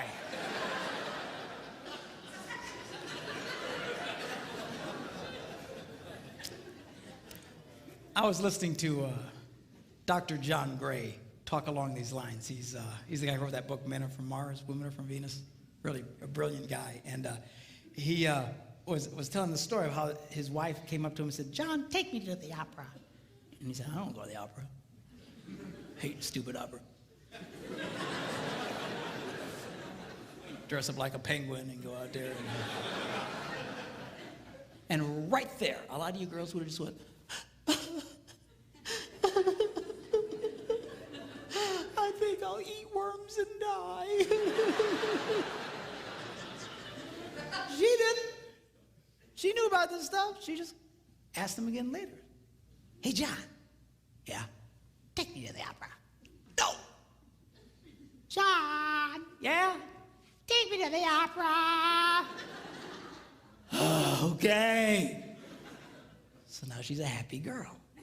Now he's all dressed up like a penguin, taking her to the opera, and right there a lot of you girls would go, where's my stupid husband to take me to the opera? You got such a... seriously, a lot of you girls, you envy other women's husbands because they're always doing things, but you don't understand. Women who get their husbands doing this stuff know exactly what I'm talking about. They do this all the time. You sit there with your heart broken because he won't do these things. You think he should just cosmically do them on his own. I mean... Somewhere where the rainbow. So he takes her to the opera, endures this mind-numbing experience. On the way home, she's holding his hand, just lit up.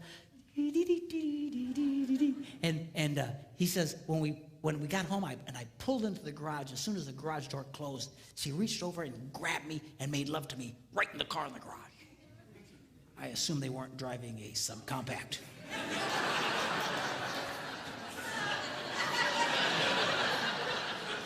You figure it out. Anyway. So anyway, the next morning he gets up early and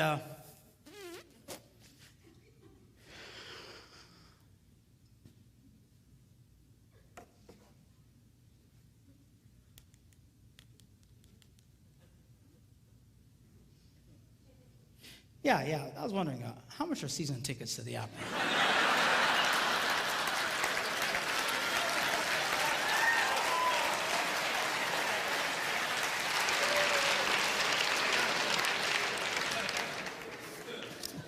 Men's brains, women's brains. Women's brains, they don't think very highly of themselves.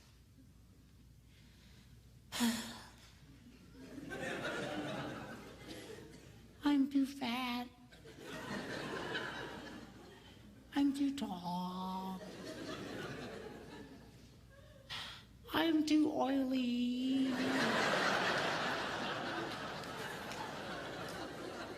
La, la, la, la, la. Now, men's brains, we think very highly of ourselves. We love us. Just ask, we'll tell you. All you got to do is point a camera at a bunch of women and watch them freak. Oh, turn it off. Turn it off. Sanctuary! I'm a hideous monster!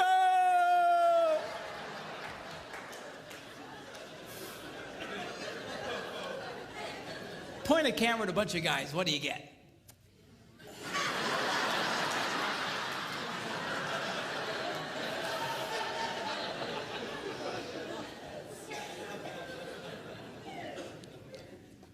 You ever watch a woman walk by a bunch of mirrors in a mall?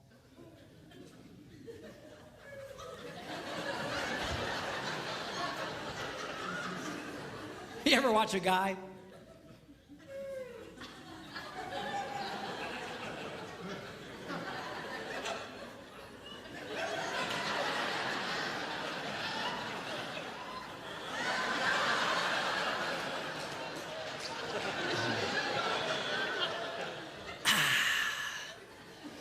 Still got it.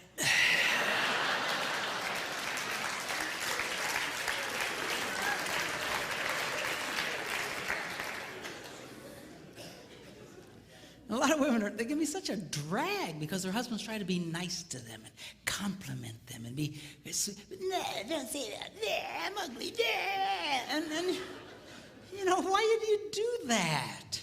Here's a secret. You want him to like you. Why are you pushing him away? And it's, you know, that's such a drag. Ladies, do you know there are 3 billion women in the world who don't look like supermodels and only 8 who do?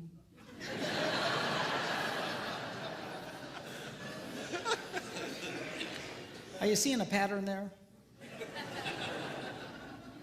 Do you know Marilyn Monroe wore a size 14?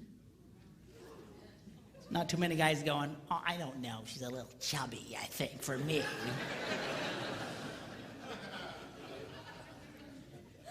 Did you know if Barbie were a real woman, she'd have to walk on all 4s?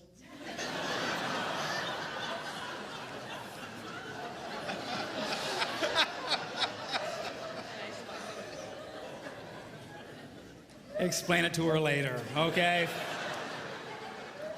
I don't understand. Okay.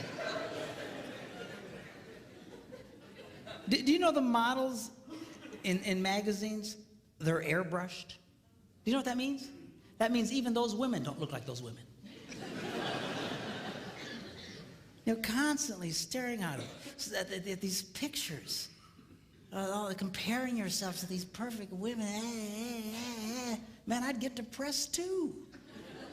Man, my wife would buy one of those women's magazines. They're like this thick. It's like an encyclopedia. 98% of it are just ads. Pictures of other women. Beautiful, gorgeous, airbrushed women.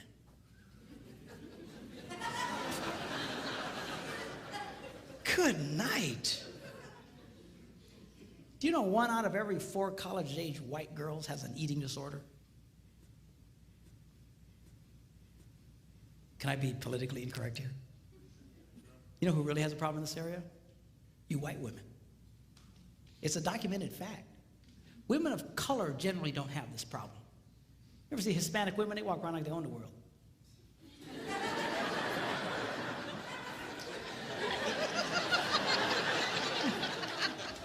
Black women, they care of themselves. What are you looking at?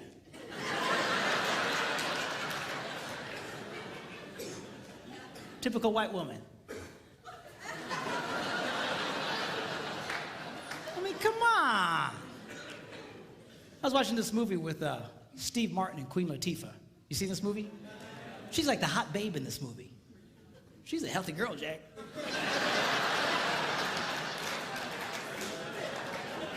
She's all over the place. But you know what? She came across as very sexy in that movie. You know why? Girls, men are not looking for perfect women. You know what's attractive to a man? A confident woman. When women carry themselves in a confident way like that, it's very attractive to a man. And you just be who you are. Just carry yourself with confidence. So you're not perfect. So what? Nobody's perfect. Even the perfect women aren't perfect. Now tomorrow, I'm going to be sharing with you when we do our little talk about sex. I'm going to be reading from one of the most amazing books. It's one of the most ancient books about sex. And it's in the Bible. It's called the Song of Songs, or the Song of Solomon. And it's a very sexual book. A lot of people miss it because they're very poetic.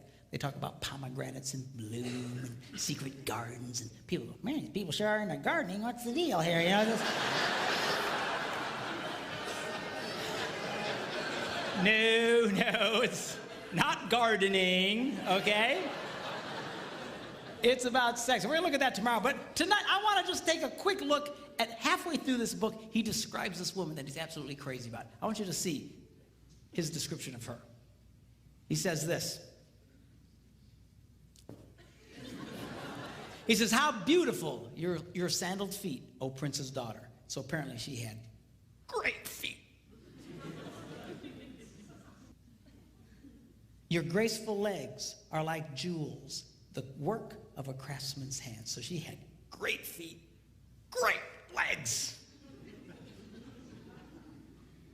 Your navel is a rounded goblet.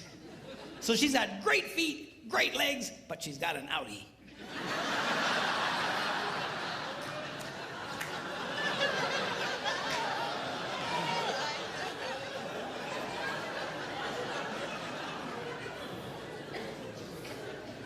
Your waist is a mound of wheat.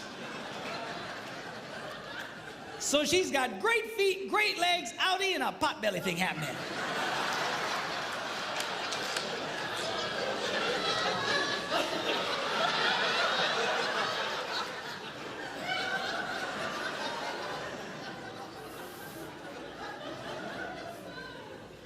Your two little itty bitty breasts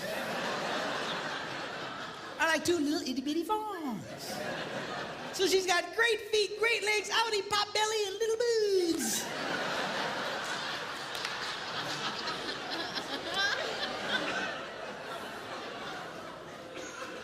Your neck is like an ivory tower.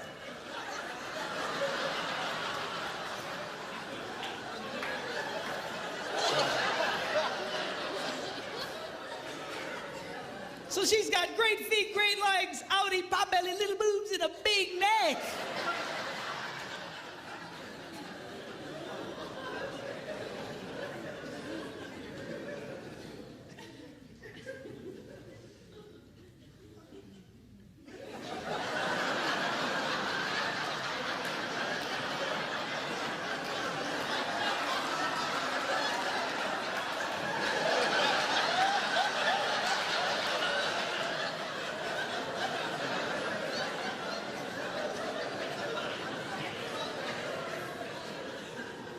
Your nose is like the Tower of Lebanon. In fact, I think they can see it from Lebanon. So she's got great feet, great legs, outie, pot belly, little boobs, big neck, and a huge snaz.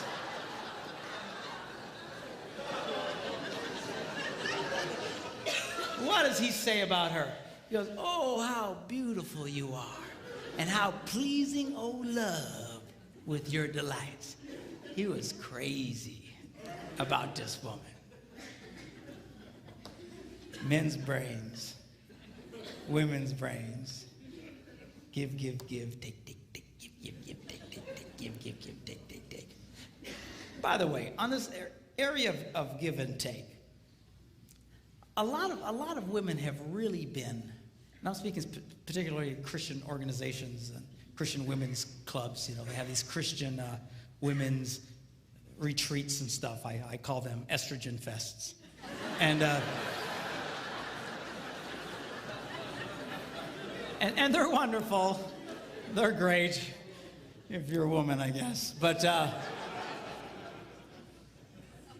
You know, a lot of you, I know what they're trying to say, but a lot of you have really gotten bad information, or at least faulty information. This is what's being said in a lot of these. What they're saying is unconditional love demands an unconditional relationship. Unconditional love demands an unconditional relationship. You should do anything for this man. You should just put out for this man. If he wants sex, no matter what, just give it to him. Just la la la la la la la la. It all sounds spiritual and it all sounds wonderful. The only problem is it is patently false. Unconditional love demands a conditional relationship. The Bible is nothing if it is not a one big gigantic list of conditions. Are you hearing me? Well, doesn't God just love everybody? Yeah. Whosoever, God so loved the world that he gave his only begotten son that what? Whosoever believes. Conditional. You actually have to do something. Yes. You want God to get close to you? You know what the Bible says? What do you have to do? You have conditions. You have to, the whole thing is unconditional. I'm sorry. Yeah. An unconditional relationship will destroy your marriage. It will destroy any relationship. An unconditional relationship with a child will create a hellion. An unconditional relationship with a teenager, he'll destroy himself and take everybody he can with him. It is not healthy. It is not good. It is not holy. It sounds right, but it is not right. You girls need to get comfortable with this idea of taking in your relationships. Putting some conditions. Now, the stronger the relationship, the stronger the conditions can be. You need to be careful. All right? And I know I'm putting a lot of weight on the girls tonight. I'll beat up on the guys tomorrow. But, you know, the stronger the relationship, the stronger the condition. You got to be careful. It's kind of like, you know, if I play hide and seek with my grandsons, you know, you hide behind something, you know, that they can still see you. All right, come and find me. And they'll, you know, you know, you don't play hide and seek with a 2-year-old and run into the basement and hide under boxes.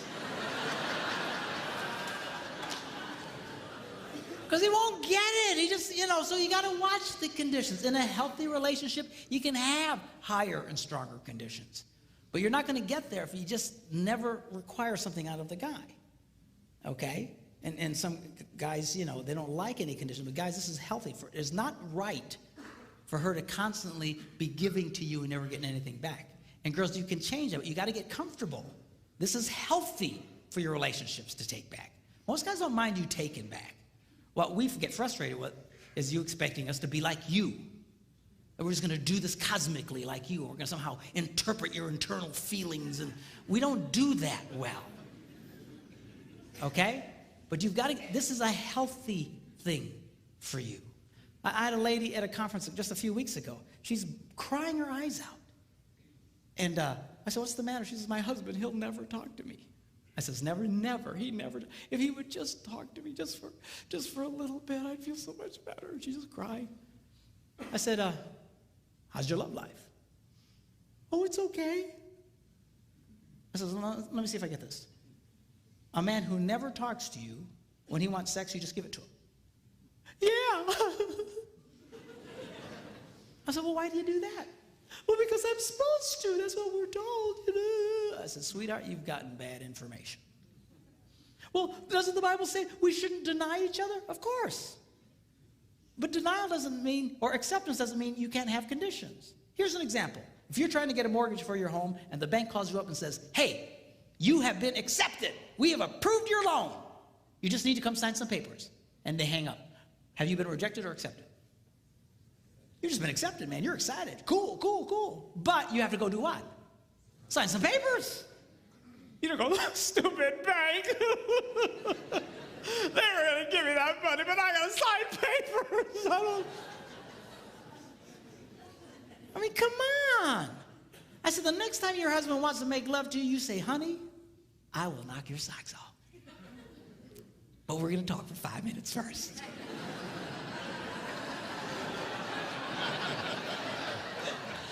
That's fine. That's healthy. You can do that? Yeah, you can do that. And most guys don't mind. You know, again, get us in that position. Start taking back from us. But again, you got to be careful. You got to be careful. If your relationship's real weak, you can't be demanding real heavy things. The stronger the relationship, the tougher you can be. Here's an example. My wife, we have a very good relationship. All summer long, she's been telling me to kill the spiders in the house and in the garage and the outside around the house. We live near water, and spiders love water, and there's spiders everywhere. And I went and bought the poison and stuff to kill them, but I didn't feel like doing it. So she was on me for weeks about killing the spiders. Yeah, I'll do that. Yeah. So finally she walks in one morning and she just is happy as can be and everything's good. And she says, oh, by the way, no more sex until you kill the spiders.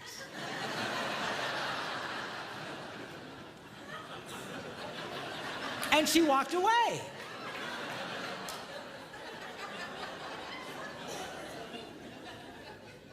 Well, the first day, I didn't kill any stupid spiders.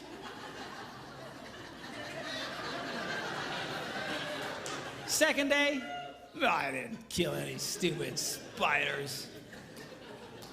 Third day, I'm killing every spider within miles of the place. I was killing spiders. Die, you stupid spiders!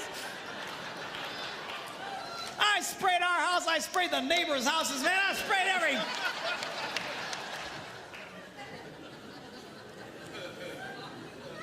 Did I want to do it? No. Did she care? Nope. And she's getting stuff out of the boy.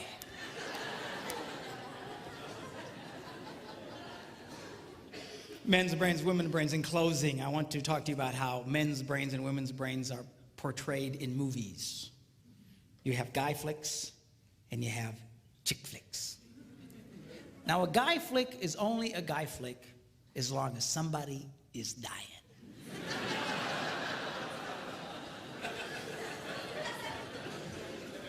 And the more horribly they die, the more we love it.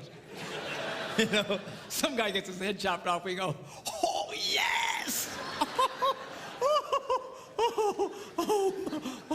Dude, rewind that, man. This is, that's gotta hurt. Play it again, man. We love it. And you know what? This appeals to all men of every culture around the world. There is something that God put in the heart of every man that just lights up at the idea of living your adventures and conquering your adversaries and going for your dreams.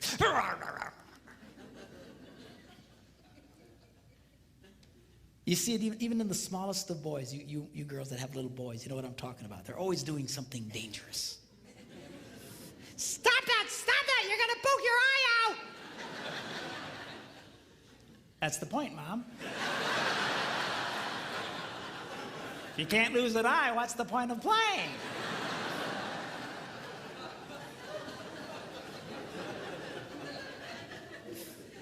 It wasn't a woman who invented football.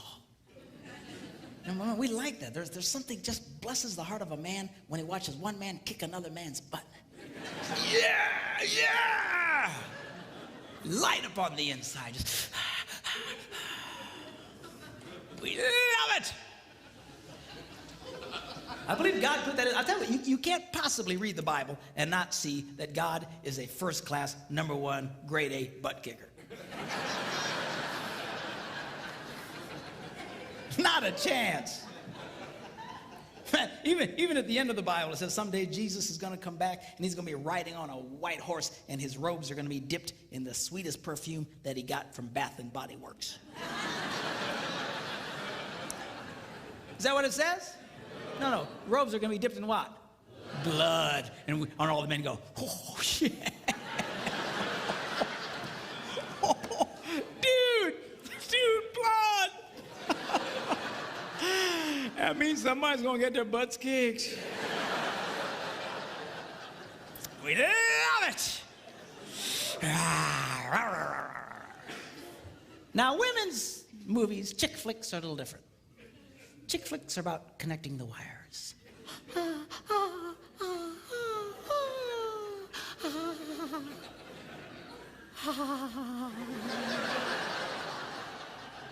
You know, chick flick can be 2.5 hours of 4 women sitting around a kitchen table talking.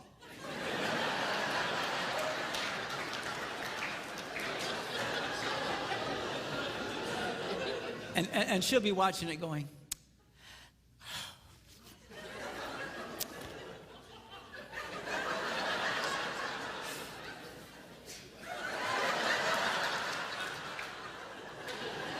and her husband's watching it with her going, I want to kill myself. This is stupid movies. But she just loves it. And these movies, they appeal to all women of every culture in the world. Why? There's something God put in the heart of every woman that says, connect the wires, connect the wires. It's all about relationships. It's relationships. One of the reasons why married men make more money than single men is that married men become more skilled in their relationships and become more successful in life. They become more valuable to their employers. Because when a man marries a woman, he's marrying a handbook on relationships. It's true. It's absolutely true. Single men remain as they came into the world, clueless.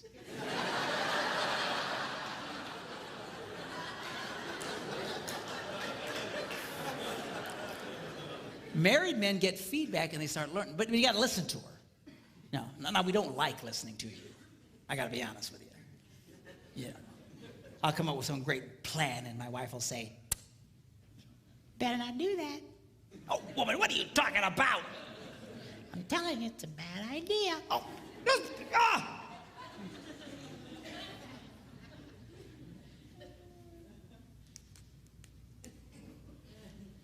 Yeah, you guys.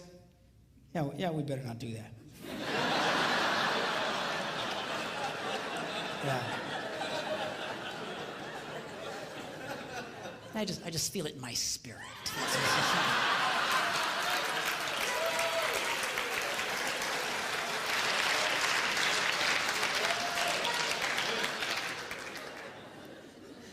Now, as different as the chick flicks and the guy flicks are from each other, there is one theme they both share that is the same, and that is this: the hero always goes back for the girl. You see it in the guy flicks, man. They're just fighting their battles, and they're on the edge of victory, and suddenly the hero starts to pull back, and his men say, "Where you going?" And he says, "Going without me, boys. Ugh, I got something I gotta do."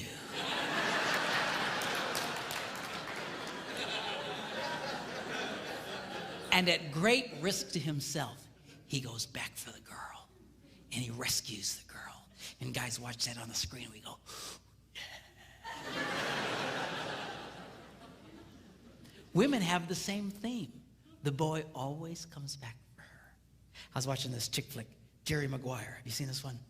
And in this movie, they'd broken up, and finally he wins the big contract, and he realizes it doesn't mean anything because he doesn't have her. And he quick hops on a plane and he flies home, and he walks into the house and she's there with a bunch of her girlfriends, and he walks in unexpectedly, and they all look up and he goes, hello. And she says, what are you doing here? And he starts to explain to her that he had finally succeeded and gotten everything he dreamed of, but it meant nothing without her. And he said to her that you complete me. And she goes, you had me at hello. And all the girls see that and they all go, oh, yes, yes, yes, yes. All I'm saying to you boys is this: do what's in your heart. Live your dreams. Live your adventures. Overcome your obstacles. Do what you gotta do. Just don't forget about the girl. I've never met a man who was a financial success and who had lost his family who ever said to me, you know, it was worth it. It's never worth it. Don't be like Adam. You remember Adam in the Garden of Eden? Women say, where would you be without women? I say, Garden of Eden. But,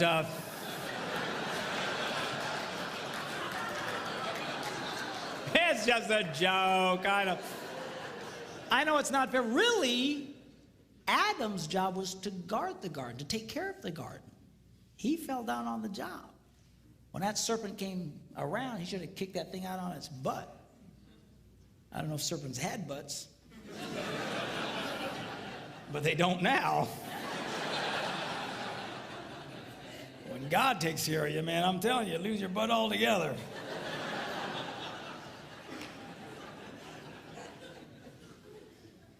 But you know what happened? He didn't do anything. So how do you know that? Because if you read the story, Eve listened to this story and then took of the forbidden fruit and then turned and handed it to whom? Adam. Ah, she didn't have to go running through the jungle going, Adam! Where you at, boy? I know you're here.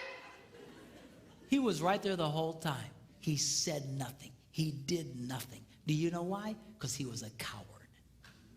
He was a coward and the father of cowards, of men who claim to be men, but they're no more men than the man in the moon.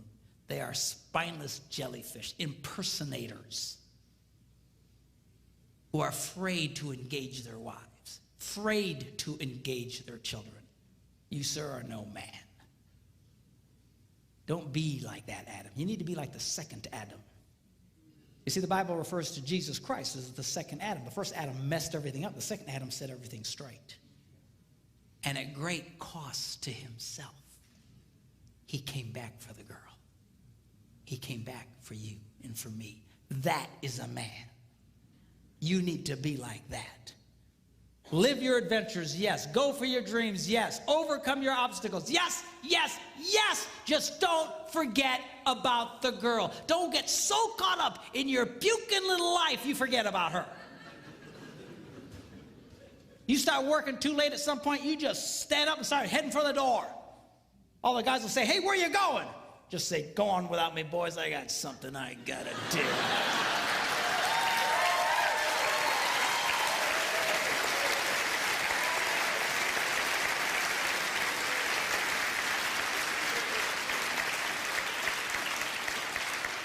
And then go back for the girl, surrounded in the camp of the enemy by wild monsters. You mean like in the movies? No, I mean your children.